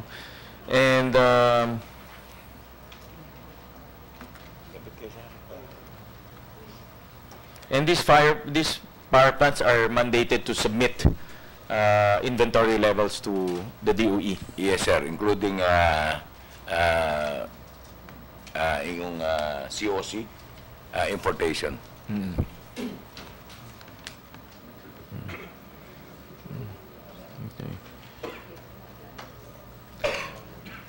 And since 25 lang naman to, hindi naman ganun karami. Do you have the schedule? Have you already finished analyzing the inventory levels, and do you have a schedule on when they should be charging the utilities the new prices? Ginagawa namin, sir, kasi pati yung importation, tinitingnan namin lahat yung kanilang importation, kailan pumasok, kasi sir, yung actual na pagpasok nito ang kailangan naming data. So tinitingnan namin, sir, yung lahat ng in-approve naming importation or yung compliance nila, kung yung ba'y pumasok before December 31 or after December 31. So, nasa proseso, sir, kami na. So, meron kayong process. Meron, But sir. there's now a process of reviewing the inventory levels of the 25 Yes, sir. coal-fired power Nag-submit plants. sila, sir. So, pinag-submit namin sila. So, binabalidate namin lahat, sir. Okay. Can you give us a copy of the final results? Yes, sir. Yes, sir. For example, I'll give you a very specific example. Panay Electric Company is 100% coal. You know? Some of the senators, especially Senator Drilon, is from Panay. So, tinatanong niya ako kung kailan tataas yung presyo nila. No? So, I have to have some form of answer that the Department of Energy is monitoring, and they have a schedule of when these plants will start charging the increase in excise tax on coal. Yes, sir. I agree po. Panelco 1, Panelco 3, in their supply mix are both 100%. So, we will submit. Meron na ba kaila? For example, specific example, Panay Island, 100% coal yan, for sure. Yes, sir. Nanto nga po sa record namin, 100%. I don't know kung buong Panay Island o just Iloilo. Panelco 1 and Panelco 3, sir. Both 100%. So, taking from your theory that they should have 30 days stock, dapat February 25 rin sila magtataas ng presyo. Assuming, sir, kaya lang, sir, ang isang binabalidate namin, kasi, sir, yung 30 days kasi kasama yung in-transit dun, sir. Okay. Kaya, sir, kailangang i-validate namin, anong exact date ba na pumasok yung importation permit nila? Yung in-transit, will that be charged with excise tax? The new excise tax? Sir, pagpasok nila dito after December Kahit na 31. in-order to 2017? I think so, sir. Palagay ko dapat pag after December 31, dapat pumasok na lahat. So based on the BIR circular and the other companies can validate this, pagpasok niya, kahit na in-order to 2017, pagpasok niya ng 2018, bayad na siya Sir, agad. yun sir ang presumption ko. Ang ano lang sir is, although in transit siya, kasama si sir doon sa 30% na buffer stocks. Although in transit pa siya sir. Okay. Kaya doon sir magkakaiba ang configuration eh. Although kasama sila sa 30-day stocks, pero in transit sila, so baka may excise tax na sila pagpasok. Kaya doon sir magbabari ang configuration. So hindi sigurado na dapat February 25 pa lang sila magtataas? May mga ganung instance sir. Kasi nga po, maski na nag-apply sila ng importation earlier or before the December 31, kung in transit siya, it will be considered stocks. Pero po, pag pumasok sila after December 31, may excise tax sir sila. Kompleto na ba yung submissions ng 25 coal-fired power plants? Hindi pa sir. Ongoing po. Ongoing na hindi pa sir kompleto. Kailan nila masasubmit yan? January 18 na. Yes sir, hanggang bukas sir. This week, yun ang deadline. So, If they don't submit by tomorrow, what? show course namin agad sila sir. Yeah. Okay. Sir, definitely. And then, To explain, yes sir. and then assuming wala pa rin, anong severe, what's the most severe penalty that you will impose? Well, actually sir, kami nag-ano nung importation permit nila. Pag may violation sila, we can suspend that permit. Kasi it's under sir, kami yung pumipirma nun. So, Okay. Sige po. Let me understand yung regulatory process, no? So, assuming pumasok na yung mga bagong coal, magpapatong na sila ng 50 pesos per ton, no? Kailangan pa ba ho nila, ma'am, attorney, bumalik sa inyo to ask for an increase in rates? Yun po yung pinapaliwanag namin na it will depend on the kind of power supply agreements that they enter into. Pero ang general rule nga po, it's a pass on. So ang mangyayari po, the moment that it is imposed with the new tax, they will bill it. Pero ipapaliwanag... Bill it to the utility. Papaliwanag ko po yung paano pumapasok naman kay ERC yung pag-verify nun. Sige, can you explain to us the process? Okay, pumasok na yung bagong stocks, magpapatong na sila ng 50 pesos per metric ton, no? Ibibill na nila si utility or si DU ng additional charges. So how does it work? Pagka-bill po ni distribution utility sa kanyang end consumer, usually po meron kaming 1 month na lag bago namin makuha yung binil niya, yung pong actual billing niya to it's to his customers. That's the general rule po, that we wait for a month before the deadline for them to submit the actual billings. However, we also have instances wherein we require them immediately. Maalala po natin, may mga instances na even during, just after the month, ni-require na namin for further scrutiny. So we could likewise do that. But the general, ang sequence nan, meron kaming 1 month lang bago namin makita kung ano yung inactual binil niya. And then, ang mechanism po doon is the distribution utilities are regulated entities. If they impose something that are not supposed to be imposed to the electricity consumers, they will face a violation and be penalized if needed po. So, yun po yung unang layer ng ng protection ng customer.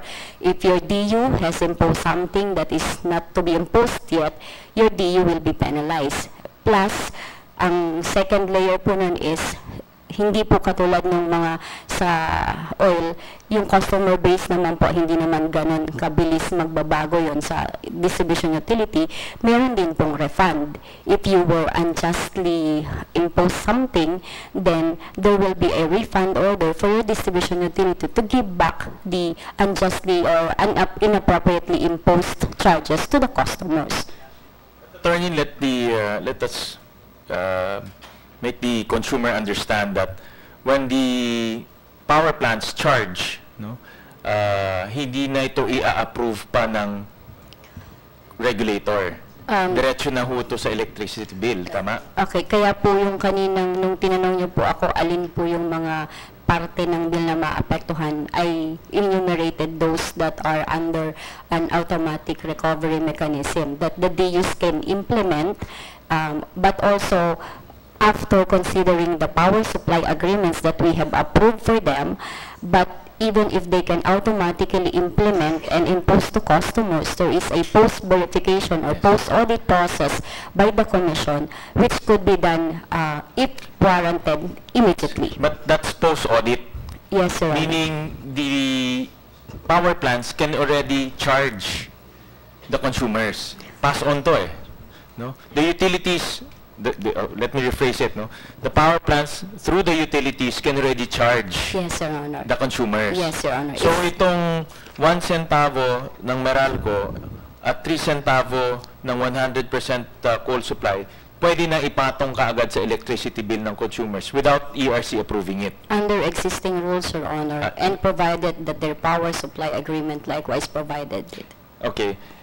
And kung, let's say, after post-audit, nakita ng ERC na mali ito, tsaka lang sila magre-refund.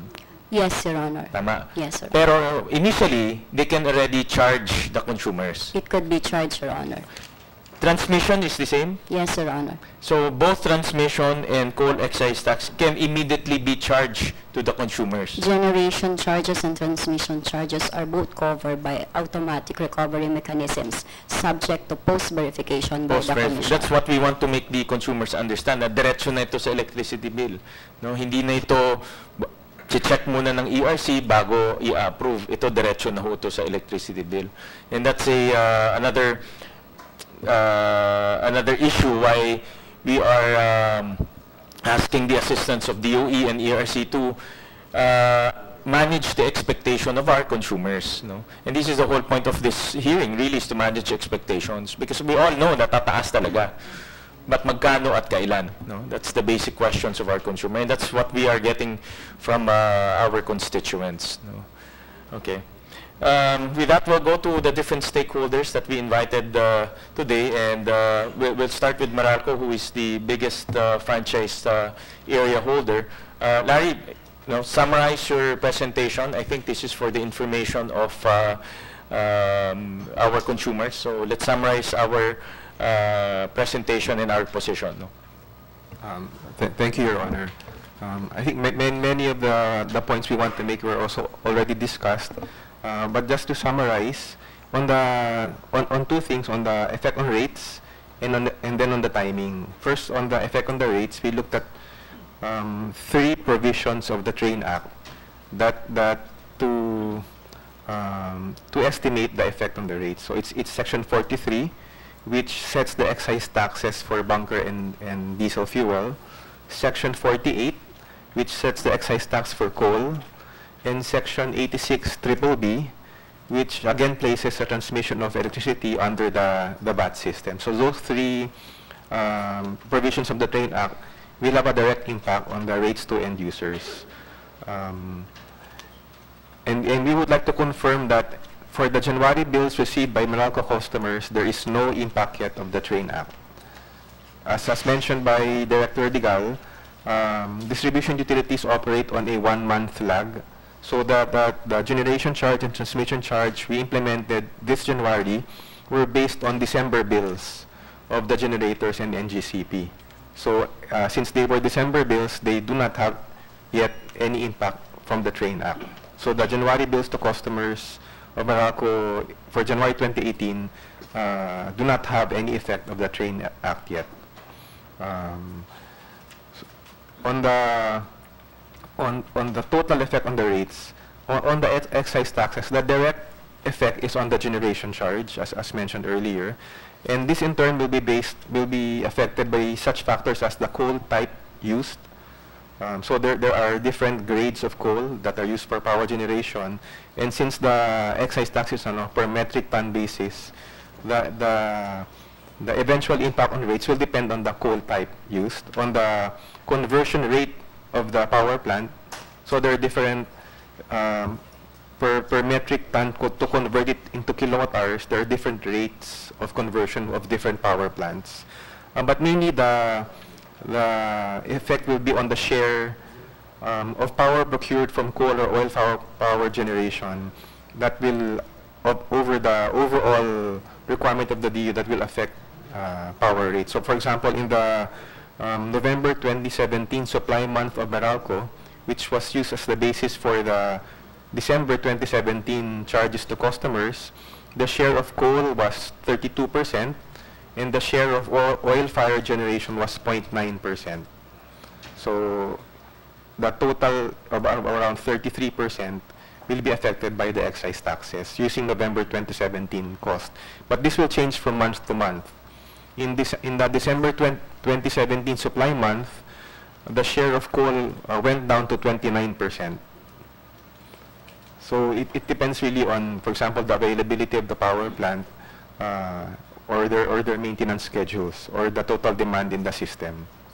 But as mentioned earlier, in general, it's about 1/3 of the total requirement of Meralco that comes from oil and coal. The largest share of source of Meralco is still natural gas, of more than 50%. And that is not affected by the Train Act. In terms of the timing, we had already formally written all of our oil and coal-based suppliers to provide details on their fuel supply inventory as of January 1, and the details of any delivery or shipment that will become affected by the Train Act. So we are awaiting their the responses, and during the coordination meeting with the DOE last Tuesday, the DOE said we should coordinate with them so that we can align the figures. So it's a way for the utility to also check the accuracy of the submission by our suppliers with the data that the DOE will have on the that was also submitted by the generators. So as mentioned, for the earliest impact will be on the transmission charge. Our just to clarify, the transmission charge will not change. The VAT on the transmission charge is what will change, and that's a separate line item in the bill. So you won't actually see a change in the transmission charge at the top. At the bottom, where the VAT rates are, that's where you will see the effect of the Train Act. So the VAT on transmission will go up. And our understanding is because the Train Act took effect in January 1, but since the billing for January started in December 26, in the transition period, there will be a certain prorating for services rendered from December 26 to December 31 will not yet have the Train Act impact. But for the transmission charge from January 1 to January 25 will have a Train impact. So it's 25 over 31 days. So the full effect of the 7 centavos will be on March. March billing siya makikita yung full effect. Yeah, full effect. But you will already see March 1. March. We usually render the bills around March, the 5th or 6th of the month. First week of March. Yes. Okay. Yes. So, but on the February bills, there will already be the impact, but on a prorated basis. So 25 over 31. So around 6 centavos. And then, as mentioned earlier, on the coal and oil excise tax, for the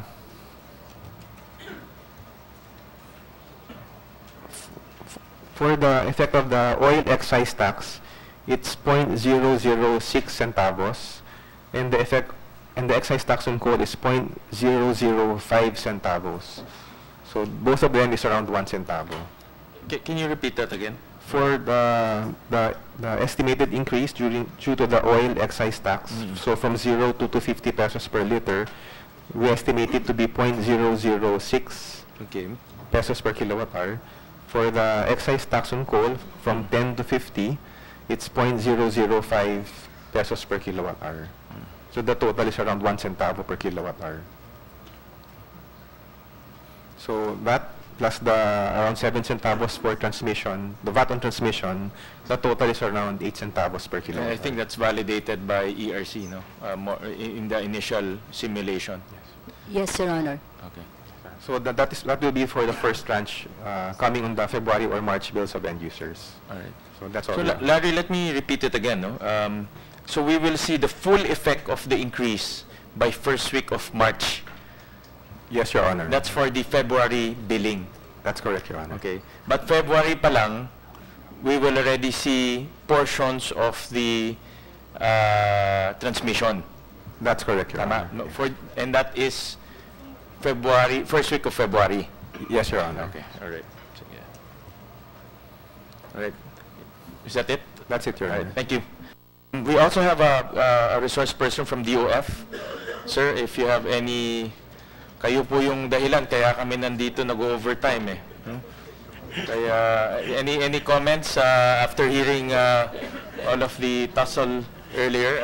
Any comments po? Well, I don't know if I can add anything because that's already at the industry level and at the company level. But perhaps to assure the to assuage the fears of, I can probably discuss only at a macro level that based on experience, this increase in the fuel, for example, will not have that big an inflationary impact.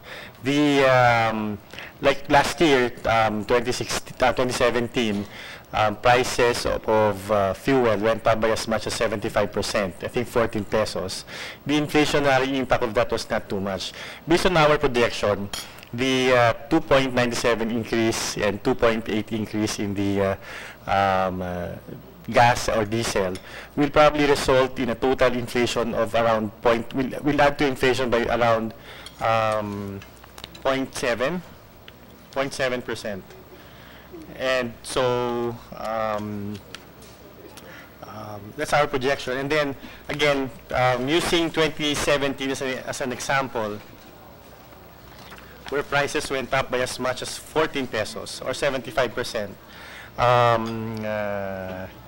The price of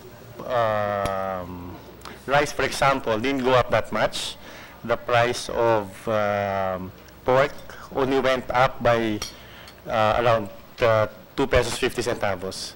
And so, and I believe the discussion earlier, it's good because it can you can maybe inform the public what to expect and when to expect it. So that's all we can add, Your Honor. Thank you. Thank you, Sec. Just assure us that the monies collected are well spent and not on Christmas parties. Oh, Anyways. we'll make sure of that, Your Honor. Thank you. Paul, do you want anything to share, Paul, from the EC side? Thank you, Mr. Chair. We similarly share the sentiment that the monies that will be collected from the increase in taxes will redound to the benefit of the common tao because electric cooperatives, after all, are owned by the consumers we serve. As a situationer here now in this month of January, ECs are still using December rates for January billing. And in compliance with the directives of the Department of Energy, ECs are monitoring submissions of power suppliers of their inventories. And we are expecting increases due to the train during February or March billing, similar to the manifestations of Meralco. We are monitoring as well the effects of train on diesel and on operational expenses because these are more volatile and more difficult to craft or model simulations for. However, individual ECs have been asked to conduct the technical simulations for diesel and operational expenses. We are also mobilizing electric cooperatives to educate member consumers on the effects of train on their respective electricity prices. Thank you, Mr. Chair. Thank you, Paul. We'll discuss later on. I think we have some representative from NPC. We'll talk about the SPUG areas later on kasi almost 100% ng fuel source sa SPUG is diesel. No, so we'll talk about that. That's related to your to the ECs also. You want to add something, Paul? Yes, Mr. Chair. We have already asked the island ECs to conduct or craft the simulations for that. But the difficulty really is that the computation would also involve the subsidies that island ECs, island consumers actually benefit from, and particularly, and also the transportation of the fuel and other expenses necessary for the generation of electricity in those areas. But the ECs are working overtime in order to educate the member consumers on the effects because of the train law. Thank you, Mr. Chair. All right, thank you. PNOCEC, sir. Mr. Chair, PNOCEC is a government-owned and controlled corporation under the Department of Energy. So we have actually complied with the requirements of the with the directive of the Department of Energy for the submission of the inventory, particularly on coal, which is at present very minimal, coming from Zamboanga, Sibugay. And Mr. Chair, we are closely being monitored and under the supervision of the Department of Energy. So our in terms of inventory, in terms of our operations, we are in compliance with the Department of Energy's regulations, Mr. Chair.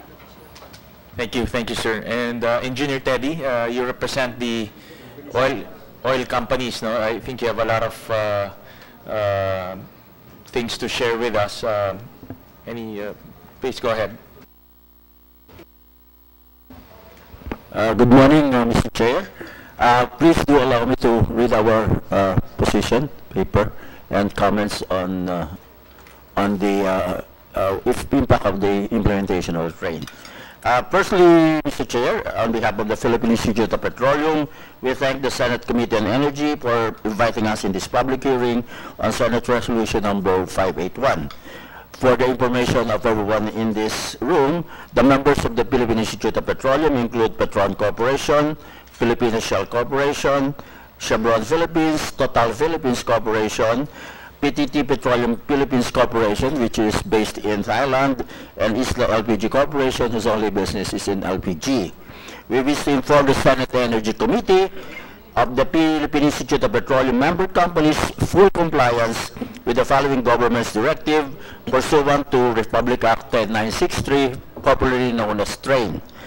With respect to the implementation of the higher fuel tax pursuant to TRAIN, the DOE convened an industry meeting on January 3 to reiterate its calls to the oil industry that oil stocks should not be sold using the old stock should be sold using the old excise tax rates.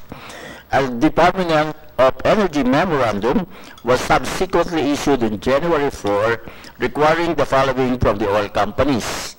At least I'm speaking on behalf of our member companies in PIP.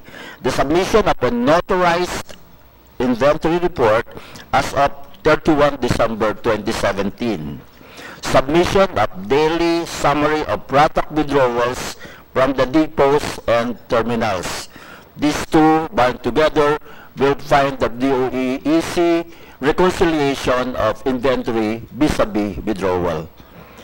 Posting of signage at the service stations once that particular station is to implement the new excise tax per train.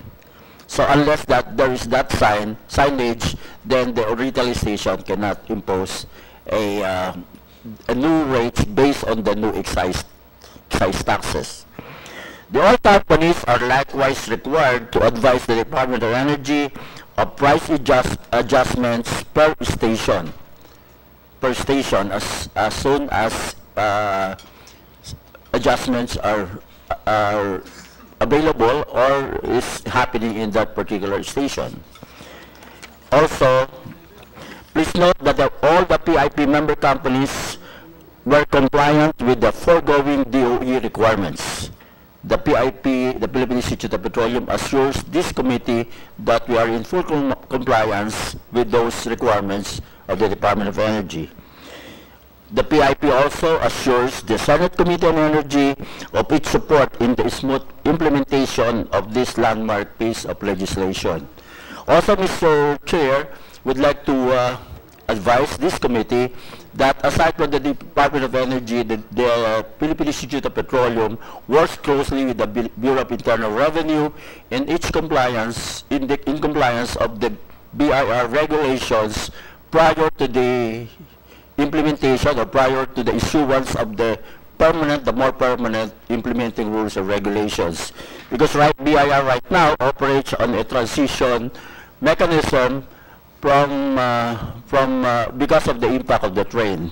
Under Operations Memorandum number 2018-0103 dated 8 January 2018 issued by the BIR, this provides the transitory guidelines relative to the train law implementation, pending issuance of the permanent or regular implementing rules or regulations. And this covers the accounting of the inventories of petroleum products as of December 31, as well as the provision and the issuance of withdrawal certificates, which is consistent with what is required by the Department of Energy. So we'd like to thank the committee for this opportunity to articulate our comments. Thank you, sir. Engineer, yung big three oil companies, are they part of your group? Caltex, Shell, and Petron? They are members, sir. They're members of your group. And they're Petron, Shell, and Chevron Philippines. How many % of the country's oil companies are part of your organization? The latest, in terms of membership, in terms of membership, sir, in terms of membership, we got only 6 members out of the, I think, about more than 25 actively operating 6 companies. out of 25. 6, but there are actually more than that. But I think DOE is monitoring about 25 to 30 active oil companies. But we only have membership. For us, our membership only accounts for 6. But the 6, how much market share do they? The latest, I think, about 70%. About 70% market share. Okay. All right. And engineer, you know that 70% is already a substantial size. No, it actually is the that's the oil and industry itself, and we really need your support in terms of giving on-time information, no, just to protect the public. Yes. Yeah. Yes. Yan ang pinakamahalaga ngayon, the on-time information. Yes, Mr. Chair. Are you doing anything in your organization to assure the public that unscrupulous retailers or unscrupulous traders are penalized, or are you doing anything to assure the public that there will be no undue profiteering? To be honest with you, sir, this particular aspect of complying with the pricing mechanism is not within bounds of the Philippine Institute of Petroleum, because PIP does not involve directly on price because of the antitrust. Right. We are more on the safety, on the standards, and the like. But we can assure you that all our individual PIP member companies, the 6 of them, are fully compliant with what and is supportive of the DOE's mandate to protect the public of this and ensuring the smooth implementation of the train law. Okay. All right. Thank you. Thank you. GN Power, anything to share? Good morning, Mr. Chairman. I'm sorry, this is not my normal speaking voice. For GN Power, we would like to affirm the estimates of ERC that we are also expecting the increase due to the excise tax on coal to be at around 3 centavos po.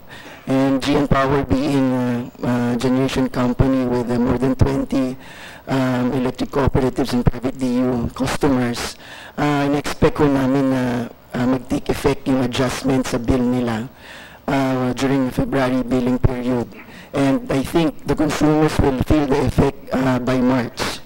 I think we can confirm Meralco's statement earlier. Sa GN Power po, we can also assure our customers that we are fully compliant with the requirements of DOE. I think we have just submitted our report to DOE as well as ERC, and we're fully transparent in terms of our inventory. And as our plan, before charging additional centavo to our power bill, we will be informing all our customers of the adjustment, and we'll be issuing a formal correspondence to them. I think this all within the month. So at least transparent naman ho kami doon sa aming magiging adjustment. Yun nga ho, dahil karamihan ng mga customers namin ay nasa countryside. That's all, Mr. Chairman. Let me just, GN Power is a coal-fired power plant. Yes, Mr. Chairman. And you're supplying Meralco? Not Meralco, Mr. Chairman, but mostly electric cooperatives. Okay. Do you have electric cooperatives that buy 100% of their supply from GN Power? Yes, Mr. Chairman. Meron, which, just name one cooperative. For one, Mr. Chairman, our biggest is Batelec 2, Mr. Chairman. Sa Batangas. Yes, sir. So, magkano ngayon ang i-charge nyo sa Batelec for excise tax on coal? Sa first year po. First year lang. Close to 3 centavos po. Close to 3 centavos. Yes, sir. And pagdating ng 2019, magkano naman? Our estimate is close to 11 centavos. So 11. Tama? Second year is 6 centavos, sorry, sir. 6 centavos. And sa 2022, yun ho yung close to 11 centavos, sir. Close to 11 centavos. Okay. Mr. Chairman, would like to just add that our customers, the DUs have has the flexibility also to strategize their offtake from our plant and maybe from the WSM. So the effects can be managed. It only depends on the strategy of the DO on how to come up with a cheaper blend. Yes, definitely. No, yes, that's sir. their prerogative. So let me repeat now. So the province of Batangas, Yes, by February, tama? February billing, February billing, but they will bill their consumers by March. by March. Yes. So the province of Batangas will now expect a 3 centavos higher in their March billing For their generation rate. for the generation charge Yes, due sir. to excise tax on coal. Yes, Mr. Chair. Okay. Right. All right, thank you. Thank you, Mr. Chair. Sa Therma South? Mr. Chair, the only thing that I wish to say now is that we continue to collaborate with our customers very closely to make sure that the implementation is according to plan. The other just little tidbit is that if you look at Larry mentioned it earlier, if you look at the way the tax is structured, it's per metric ton. And if we will consider that a lot of the no coal plants that are being built in the Philippines are CFB or tend to build so that they can accommodate a wider variety of fuels, specifically low calorific value fuels. So in effect, by putting a tax that is per metric ton, it sort of penalizes or negates the advantage of using a wider range, of being able to use a wider range of fuel, because when we use low CV fuel, we use more quantity of fuel. So it kind of negates a little bit that advantage. For example, if you have a power plant that uses 5,000 CV and another that uses 4,000 CV, that 20% differential is kind of the penalty that is being paid by the one using the lower calorific value fuel. So that's the only new thing that I kind of wanted to put on the table, and we will continue, on the other hand, to collaborate with the customers to still provide reliable and cost-effective power for the Filipino people wherever we can. Thank you. Basti, earlier you mentioned the increase in the excise tax on coal. You mentioned earlier an amount that you will be charging the utilities. Can you elaborate further on that? No?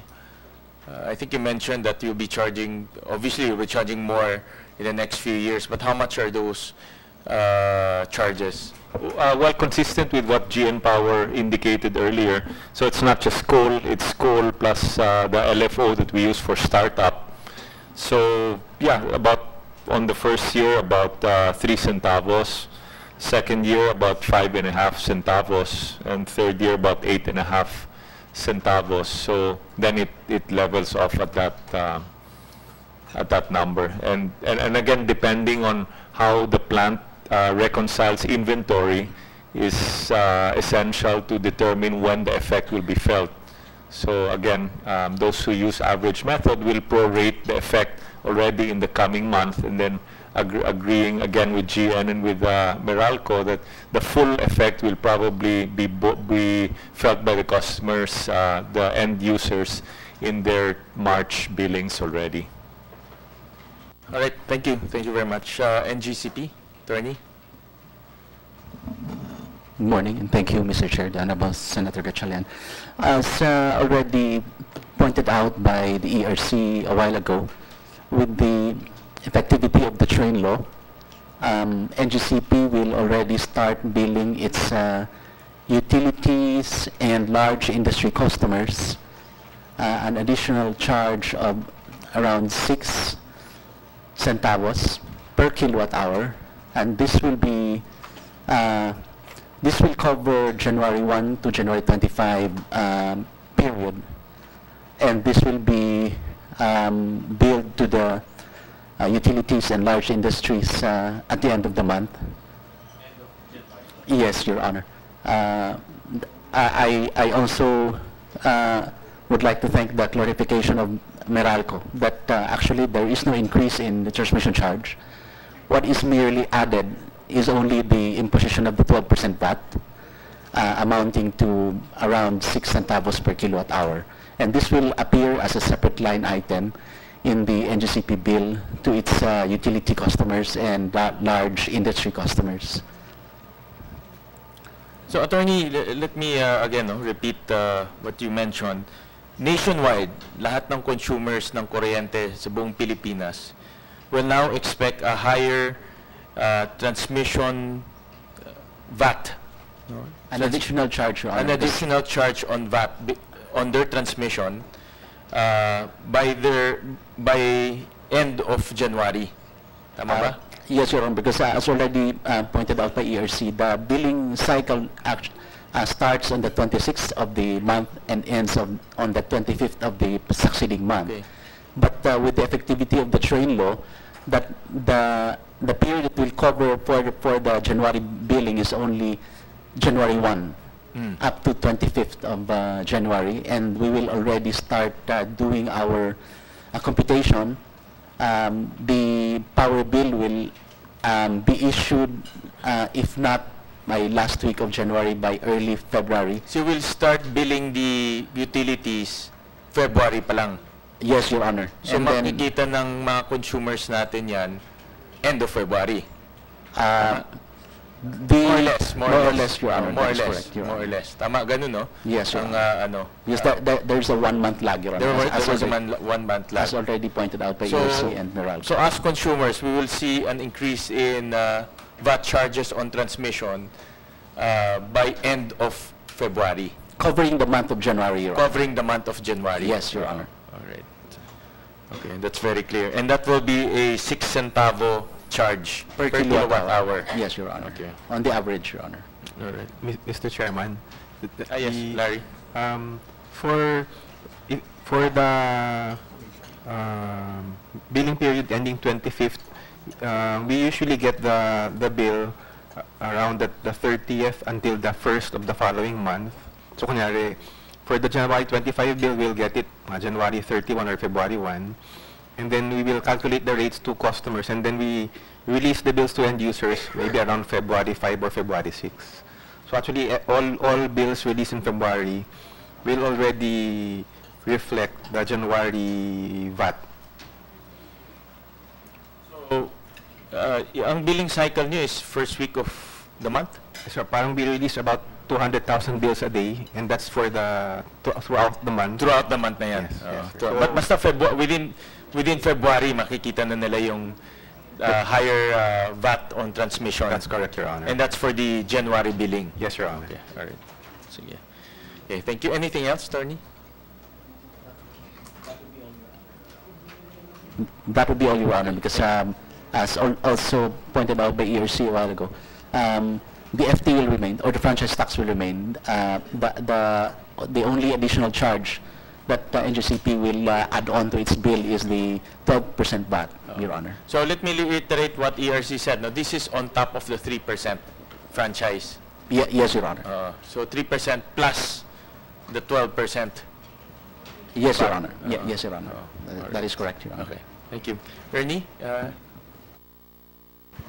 Thank you, Your Honor, for the invitation. And actually, we appreciate the efforts of the Committee on Energy on informing the public, and we will be conveying this to our constituents on the impact, the timing.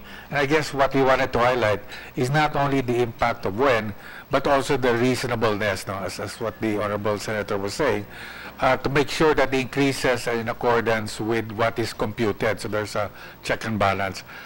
We just want to note, Mr. Chair, we're also aware that any increase on taxes is just really an automatic pass-through, which of course includes Forex and international prices. That's normally a standard fuel cost adjustment, which is pass-through. What we just wanted to add, Mr. Chair, is that in addition to, I guess, the immediate impact of transmission and fuel cost in the generation charge, there is a longer-term effect which we must also be aware of, which is the impact on UCME. I think this was already brought out earlier. This takes some time to compute, but as we all know, SPAG is really dependent on diesel, which has the biggest increase, and therefore that will adjust the UCME, because the SAGR will still remain the same, but it's the true cost of generation, and that will have to be applied for by PISAM through the ERC, and therefore that will be subject to regulation and some form of control. But the point really is that there will be another adjustment in the consumer bill once this is approved by ERC. I guess that's all, Mr. Chair. Thank you, Ernie. We'll tackle UCME later on when we reach NPC. I think that's their sphere. Nea, any comments? Thank you, Mr. Chair. The fuel component of the generation charge is just 5%. For electric cooperatives, which are fully dependent on coal, the effect would be something like 3 centavos per kilowatt hour. Translated to the average consumption of electric cooperative, the average consumption actually is 137 kilowatt hour, as compared to Meralco, which is about 190. So that all in all, the effect on the monthly bill for consumers, like for example 25% coal component and up to 100, the effect on the monthly bill for average consumer will only be between 1 peso to 4 pesos for the first year. We are closely coordinating with the PILRECA as well as with the DOE. We have initial data also. There are about over 70 electric cooperatives whose coal component ranges from 50 to 100%. That's all, Mr. Chair. Thank you, Attorney. And NPC?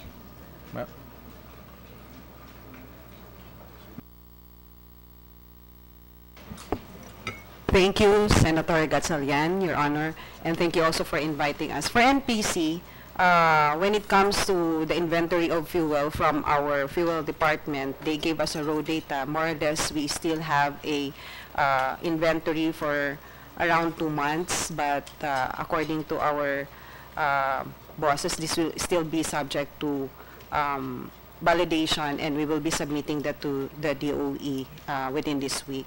And to the impact of the rate of the excise tax in our rate, since we are not like other utilities that's generally under automatic adjustment or pass on automatically the following month, it will take some time for our customers to feel the impact. We have two kinds of adjustments when it comes to fuel, and all of those are approved by the by the commission. And our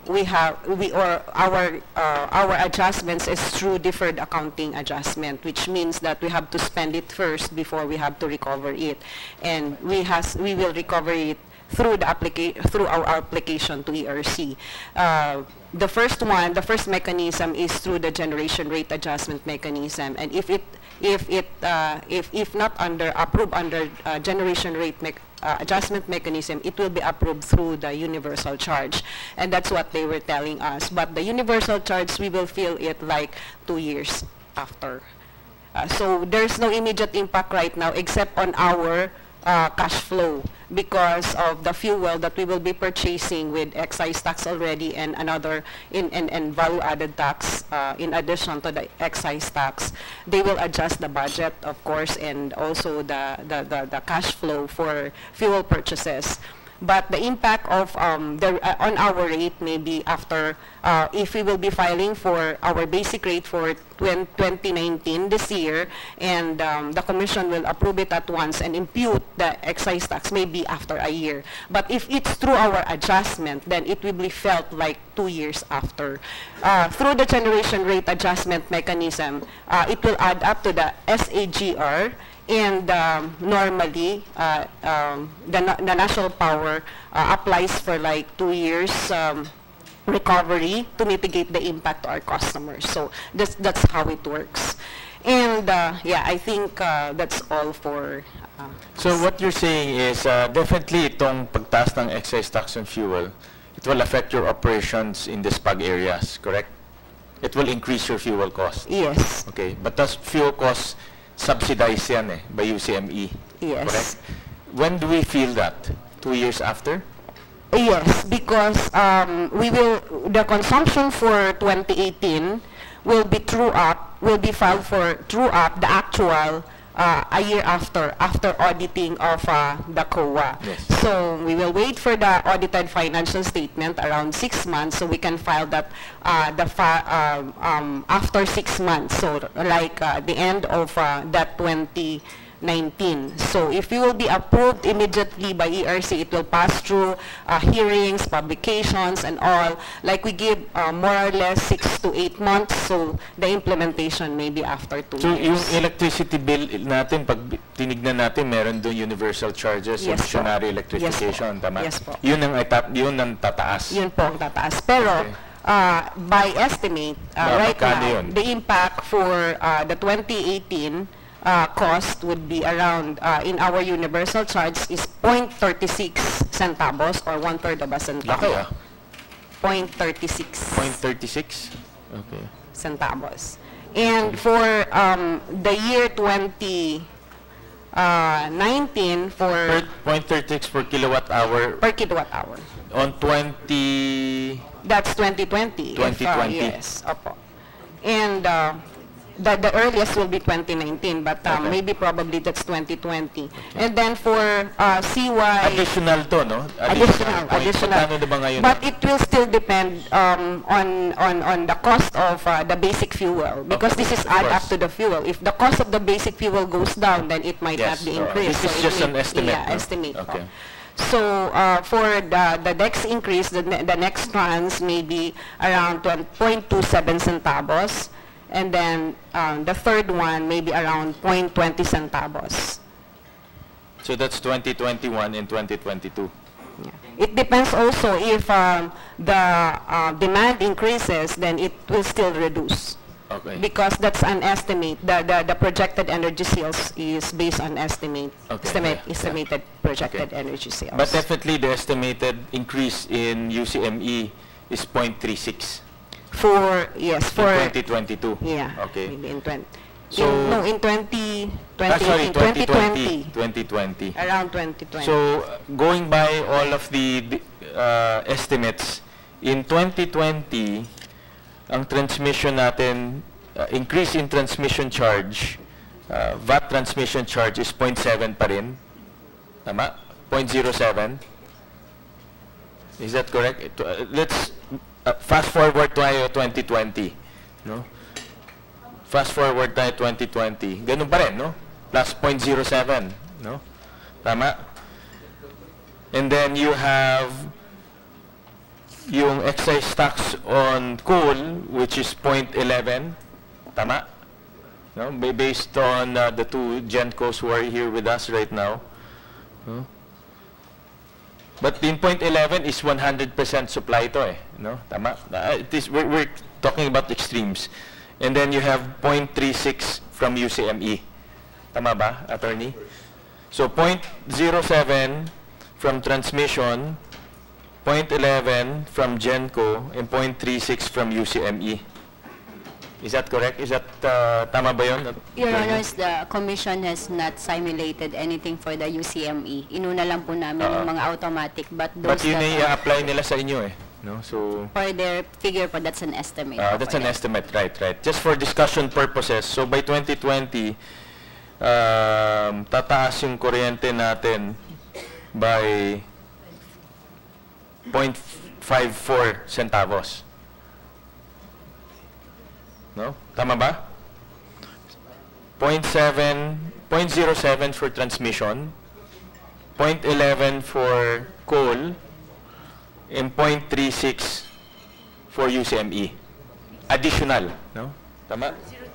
Ano ba? Yes, may I clarify? That's 0.0036 peso per kilowatt hour. Okay. 0.36 centavos. 0.36. 0.00. 0.0036 peso per kilowatt hour. Okay. But if it's in centavo, 0.36 centavos. Mr. Chair, then there is the generators who use bunker or HFO. Their excise tax also goes about. I have no idea what their market share is. Yeah, meron pa yun. So that's another dimension, but let's talk about the major items lang. 0.07, is that correct? No? Yes, Your Honor. Okay. 0.06. 0.0. Let's round it off. 0.07. Correct, Your Honor. And then 0.11 and 0.0036. Yun ang computation natin. Okay. Just to put everyone on the same page. No?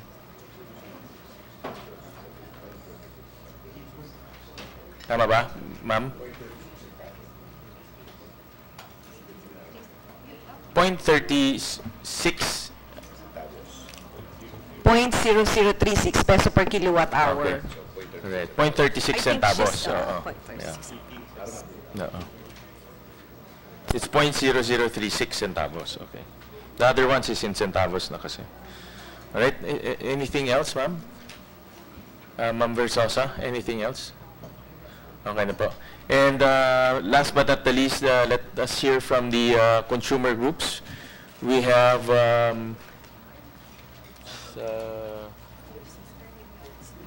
si Attorney Hannah. Attorney Hannah. Good morning, Chairman. Good morning to the fellow stakeholders. We commend the Chairman. Citizen Watch commends the Chairman for conducting this inquiry in age of legislation to ensure that consumers will not bear the burden of premature increases in oil and electricity. We attended this hearing primarily to be made aware of the breakdown of prices, and we'd like to thank the Committee on Energy for inviting us.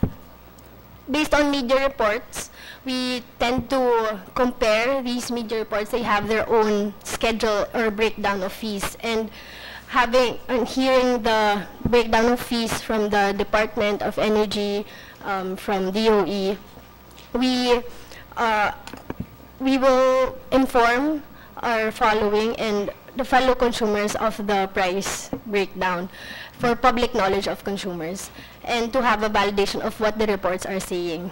But more importantly, we recognize that we cannot stop the increase. As of now, I think DOF is already on package 2 and DOF package 2, and there are other packages that are still left to be decided. But going back, Citizen Watch Philippines wants to be assured that the train package 1 is being well implemented. And our first concern with respect to the oil prices, in terms of the oil prices, I think there is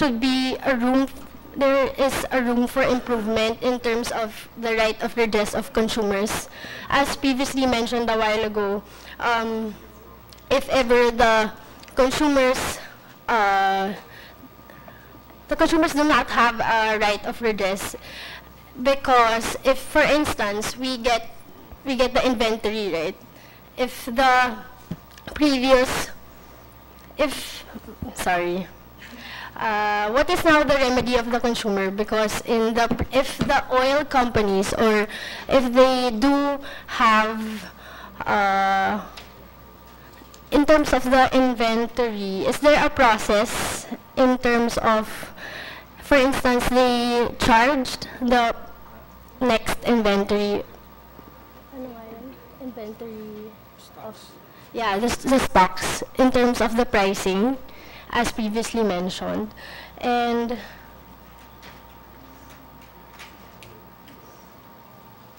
in terms of getting the refund. For the electricity, we recognize the point taken by Mr. Lacson in terms of the 3 tranches in the law. Considering the upward trend of prices, we are worried that the consumer should be made aware of what the prices ultimately have and its effect on the consumers. And we are asking again the DOE and ERC to be consumer-centric in terms of that matter. And this is addressed to ASEC, Pulido, and USEC Marcos in terms of the right of redress. For instance, what I was saying a while ago, if the oil industry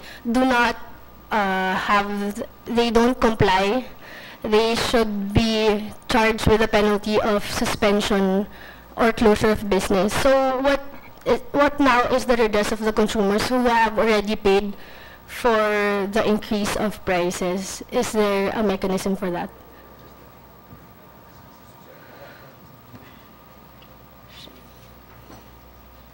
With permission from the chair, there's no existing mechanism for a refund. But of course, our legal system would allow it by filing the appropriate action in court. Would it be possible to file a class suit? I think that's a legal, I'm also a lawyer by profession, so that's also a legal remedy. No one has ever done it, but it's something that we can consider. Once we validated the data and we do find that there was a violation that occurred, of course we will primarily rely on administrative and criminal actions, Mr. Chair. But that is something that could be considered, the filing of a class suit in order to acquire a refund. But there is no administrative... There is none. There is none in existence. Mm-hmm. So if ever a consumer, the right of redress is... Ma'am, at least as far as petroleum products are concerned, there is no existing mechanism for a refund. For other products that may be affected by the train, then I think the DTI would have the administrative jurisdiction over that. And for the total, can we also ask for the total amount that will be collected based on the train prices, the petroleum? The total, is there a total amount? Yes, ma'am. As earlier, we can also provide you, ma'am, with the data. It's 2.97 pesos per liter for gasoline and 2.80 pesos per liter for diesel. We can provide you with the data, ma'am. Okay, yes, thank you. Chair Beliana. Magandang umaga po, kagalang-galang na Senadora Gatchalian at sa lahat ng mga stakeholders na nandito. Ako po si Rodolfo Villana Jr., ang tumatayong tagapangulo po ng United Filipino Consumers and Commuters. Sa pinag-uusapan po ngayong umaga na ito, ay labis po ang aming pagsaludo at pasasalamat sa komite na ito sa pamamagitan po ni Senator Gatchalian na nagkaroon po ng ganitong klase ng paglilinaw, lalong-lalo na po sa isa sa importanteng commodity, importanteng usapin dito sa ating bayan. Una po sa lahat, ang aming organisasyon ay tumutol po kami dito sa train law, particular po dun sa paglagay dito ng excise tax. Sinabi rin po namin dito sa Senado noon, ang panukala ng DOF, ito po ay parang trabahong tamad yung aming sinabi. Wala po tayo ngayon dito at hindi yung nagkakaroon ng malaking problema yung ating mga mamimili at mga mananakay, kundi dahil sa excise tax na ito. Una po, nais po sana naming itanong, Senator, sa DOF, magkano po ba yung original na target ng DOF dito sa excise tax sa petroleum, yung kanyang total na makokolekta? Salamat po. Yusek, may question yata kung magkano yung projected revenue first year for oil, for petroleum. 60.2 billion. Marami pong salamat, Yusek. Okay. Gusto ko rin pong balikan yung nabanggit ng mismong sekretaryo ng Department of Finance. Ito'y lumabas po sa mga ilang periodiko. Ayon po sa sekretaryo ay sinasabi niya doon po sa usapin lamang ng issue ng smuggling at misdeclaration ay lumalabas po na 26.9 billion o 27 billion taon-taon ang nawawala due to leakages na ito. At ang maximum ay nasa 43.8 billion. Kung ginawa lang po ng DOC at ng Department of Finance sa kanilang trabaho, ay wala po tayo rito. Pangalawa po, sinabi rin po ng sekretaryo na meron pong 635 cases ukol po sa smuggling at tax cases. Magkano po ang total na ito? Ito po ay 103 billion pesos. So kung idadagdag mo po yung 43.8 billion at 103 billion, dun sa gustong target po ng Department of Finance na 60 billion, dito pa lamang po ay naresolve na nila. Kung nagawa po ng BIR, kung nagawa po ng Bureau of Customs, kung nagawa po ng Department of Finance yung kanilang tungkulin, na hindi po sana maghihirap ang mga iba't ibang kumpanya na nandito, lalong-lalo na po ang mga mamimili. At bilang panghuli po, sinabi na rin po ng mga nakaraang Department of Finance Secretary, taon-taon po merong 200 bilyong piso ang nawawala sa Bureau of Customs, so usapin po ng smuggling din at ng mga iba pang misdeclaration. Napakaraming pera po nito. Ngayon po, lumalabas po sa pahayag ng Department of Energy. Kanina ay medyo nakakalungkot po yung binitawang salita ng ni ASEC ng Department of Energy na wala pong mekanismo at hanggang ngayon ay hindi pa po kumpleto yung mga dokumento na kailangan nila para ma-monitor nila ang mga iba't ibang kumpanya na kailangan nilang bantayan dahil yan po yung kanilang mandato. Kung sila po ay hindi pa handa, paano na po ang proteksyon nating mga mamimili? Ano po ang magiging batayan ng mga presyo ng ERC at ng mga iba pang mga ahensya kung mismo ang DOE ay hindi pa ho handa? Ito po yung nakakalungkot na realidad sa ngayon at mabuti na lamang ay merong ganitong pagdinig. Kaya aming minumungkahi po ay sana ay papasukin ng komite na ito ang Commission on Audit na magkaroon po ng tinatawag na figurative audit, management audit, at reference audit. Hindi lamang po sa DOE, siguro kailangan din po kasama rito ang ERC. Dahil ito, involved po rito ang interest ng publiko. Para ang batayan ng ating pagpipresyo ay tunay na transparent at wala pong naabusong sektor. Kaya malungkot man at nariyan na ang batas na ito, ay lahat po tayo ay sasagasaan. Maaaring tayong nandito sa bulwagan na ito ay kaya nating pasanin ang problemang ito. Pero marami pong Pilipino ang walang hanap buhay, wala pong makain. Kahit sentabo ang pinag-uusapan natin dito, ay sigurado po, sisipa po ang mga ilang pangunahing bilihin. So, muli, nananalig kami sa komite na ito, lalong-lalo na po kay Senator Gatchalian, na huwag niyang bitawan ng pagbabantay na ito, sapagkat aping-api na po ang ating mga mamimili at ang ating mga commuters. Sana po, huwag siyang matulad dun sa chairman ng Ways and Means Committee na binanggit lang ni Pangulong Duterte nung State of the Nation, yung kanyang pangalan, dati napaka-tibay. Pero, ayun po, nalampaso pa rin yung train law na ito, na halatang halata na minadali, hindi po pinag-aralan, at mismo ang gobyerno ay hindi handa. Handa lang silang mangolekta. So ito po yung impact na dinadanas natin ngayon at dadanasin pa ng mga susunod na mga henerasyon natin. Maraming salamat po at maraming salamat po, Senator Gatchalian. Thank you, Mr. Avellana. From the consumer group, meron ba kayong mga reports na, not only reports, no, but mga evidence or actual experiences ng mga nagtaas ng presyo ng gasolina, petrolyo, sa iba't ibang lugar ng ating bansa? Meron ba kayo? Katulad po nung nasabi ni Attorney May dito, no? Karamihan po ay mga naglalabasan po sa mga periodiko, telebisyon, sa radyo. Iba-iba po, no? Yung kwento at balita ng ating nasasagap. Pero ang aming eksperyensya po, nung ikalawang linggo pa lamang po nitong Enero na ito, ay nagsimula na po ang iba na magkaroon ng mga iba't ibang adjustment. Ano po?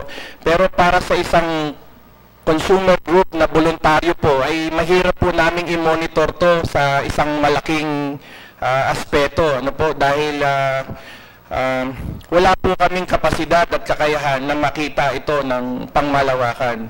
Pero sa aming pagsusuri at aming pagtingin, ay nagsimula na pong maggalawan. Kung mismo po ang Department of Energy ay hindi niya po magampanan yung kanyang tungkulin para i-monitor ito, kami pa po na mga consumer lamang.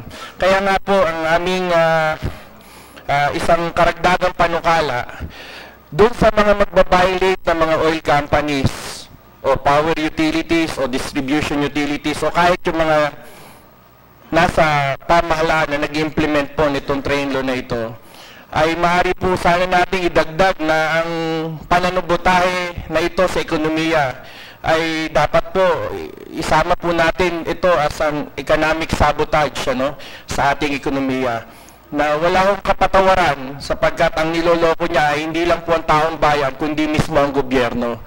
So sana po ay meron tayong ganong ngipin para matakot naman po yung mga abusadong mga ilang kumpanya at ilang mga tagapamahalaan na minsan ay kasapakat pa nitong mga kumpanyang ito. Kaya wala ho silang mga datos na dapat sana unang-unang gumagampan ng tungkulin na yan ay ang gobyerno.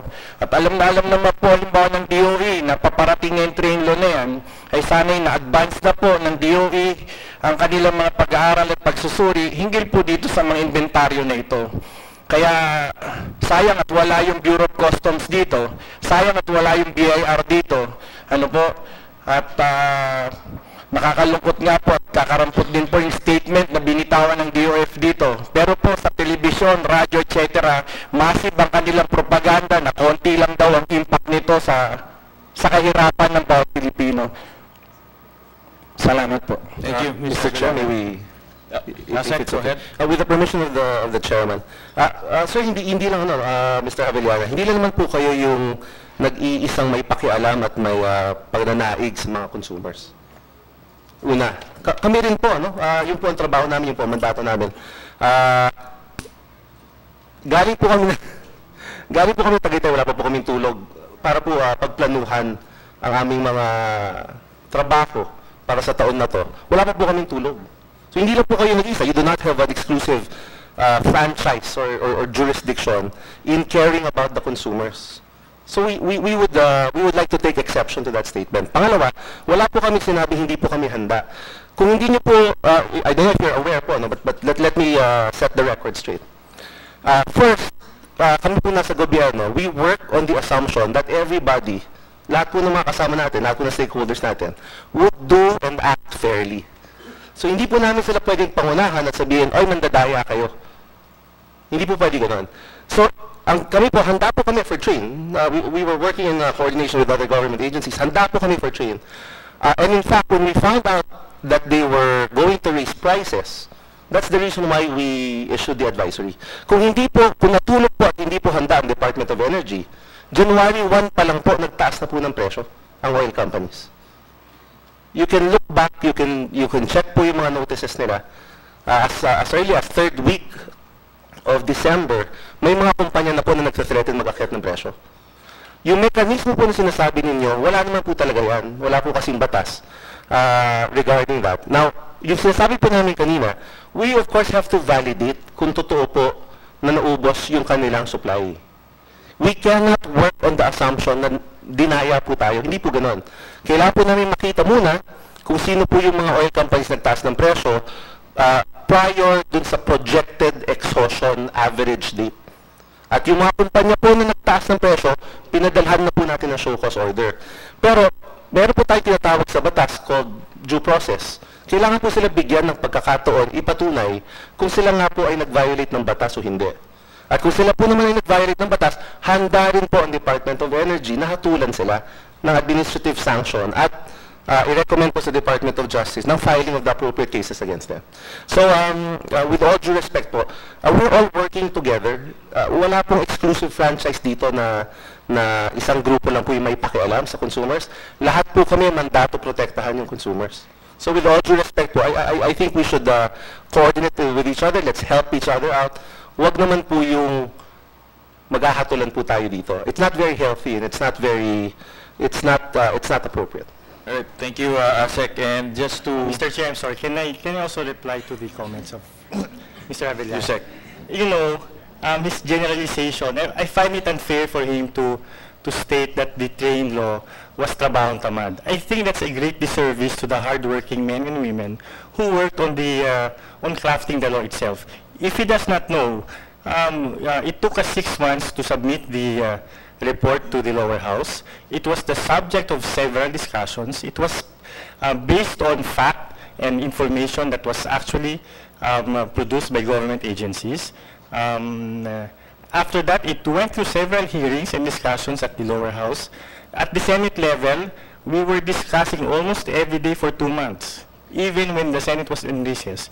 We discussed with all the affected consumers, with all the industries and everyone concerned. So I think it's not fair for you to claim that it's trabahong tamad. Okay? It's a disservice to the hardworking men and women who crafted the law itself. Okay? Second point, as I explained earlier, based on our study, and this is fact-based, the inflationary impact of the increase of the taxes on fuel is very minimal. As I relate to the chairman earlier, it's only 0.7%. Okay, and we have, moreover, we have not increased our excise taxes on fuel for a very long time. I think 20 years. 20 years. Okay, and lastly, if you will look at the data, the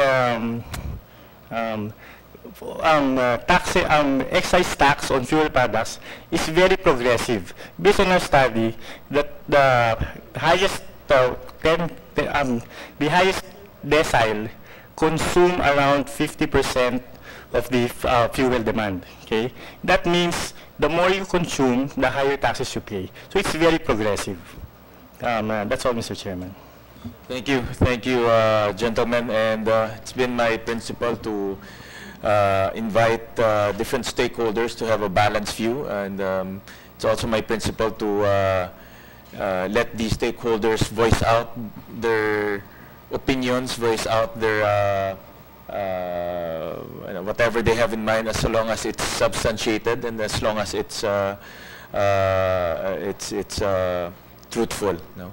And I think we have covered all the stakeholders, and just to give a closing statement, we can have another session of this, Mr. Avellana, but we want to conclude this hearing, and I think we've covered almost all of the, or probably all of the stakeholders involved in this resolution.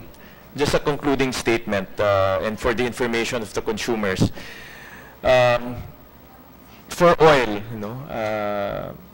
based on the information from DOE, hindi ho dapat magtaas ng presyo, ang mga oil companies and retailers before January 30. Kung meron man nagtaas, this is only a minority, which is about 30% of the total retailers, but wala pong magtataas o hindi magtataas lahat before January 30. That's very clear.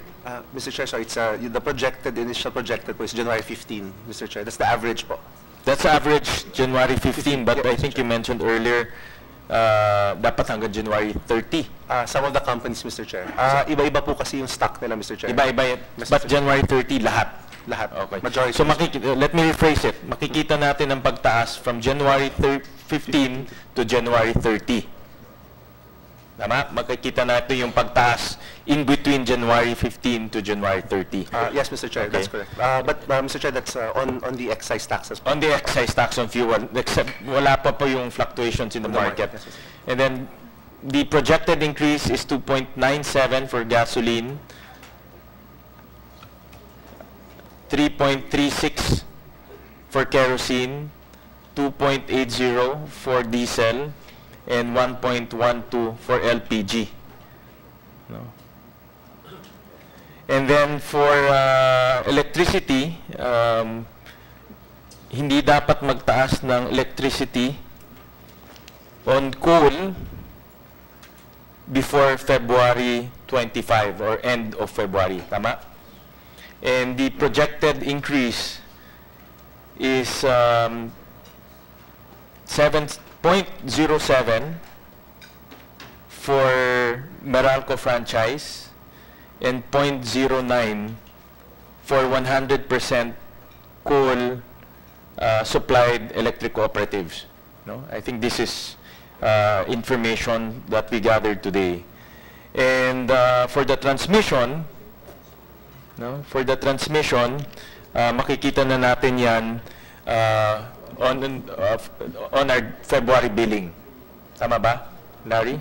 Is that accurate to say? Yes, for transmission, yes. And on our, at least for the generation charge, 1 centavo, Your Honor. Sorry. For the, ulitin ko, for the transmission, makikita na natin yan on February. Pagkuha natin February bill natin, makikita na natin in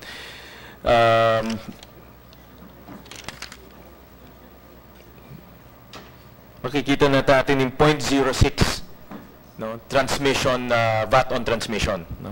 And then yung coal, dagdag yan ng 1 centavo by end of February. Tama? Okay. Yes, you said. Sir, meron lang ano pa rin kami, depending dun sa coal, sa certificate of compliance, sa importation ng coal, sir. Kasi sir, yung ibang in-transit po, na hindi pa pumapasok, kasama po yun doon sa inventaryo ng 30 days. Right. So yun po yung medyo minor na pagbabago doon sa figure na yan po, sir. Alright. Sige po. This is my basically my closing statement, and this is addressed to DOE. Alam mo, DOE, we can do better. And again, we're relying on DOE to protect us the consumers. And I'm talking not as a chairman of the Committee on Energy or a senator, but a consumer. No? And I know there are a lot of laws and circulars that mandated the oil companies and also the power plants to submit to you their inventory, no? Oil inventory and coal inventory. But pinaka-importante ho dito is we're relying on you to protect us. That's the bottom line. And in order for you guys to protect us, no, for the department to protect us, we have to be timely and we have to do our analysis to the detail. And that's what I want to hear sana on this hearing. We still have 12 days to go, no, until the full brunt of the excise tax on fuel and the excise tax on coal will be felt by the consumers. Ang pakiusap ko lang is, let's do our job better. You know? And I'm giving you the benefit of the doubt because nag-issue nga kayo ng circular and all that, but it's not enough. No? And I share the sentiment of the consumers because, you know, sabi nga ni USEC that the inflation is only 0.7%. No? But ang inflation is an abstract sa mga gutom eh. No? Pag gutom ka, walang inflation, kahit tumaas yan ng 10 pesos, mafe-feel mo talaga yan eh. No? And we admit, no, this is a strategy of the administration to grow our economy. That's why I voted for it. No? And on the record, I voted for it. No? Because I believe that this is a tool, no, to grow our economy. And to grow our economy, hopefully everyone will feel it. But again, we go back to the DOE, we are relying on you to protect us. No? Nandyan na yan, no? This tool is already being implemented. We just have to make sure that no one is taking advantage of our consumers. Yun lang naman. No? That's why we called for this special hearing. And please submit to us the inventory supplies of petroleum and coal not later than January 25. We'll be closely monitoring this. We'll be liaising with the consumer groups as to who are the ones profiteering, abusing, and taking advantage of this situation. So, but again, we're relying on you to protect us. And again, thank you very much for coming here and to join us to this hearing. And I hope we enlightened the consumers, who is all of us, as to the situation of the train to our petroleum and electricity prices. Thank you very much for your participation. Session suspended.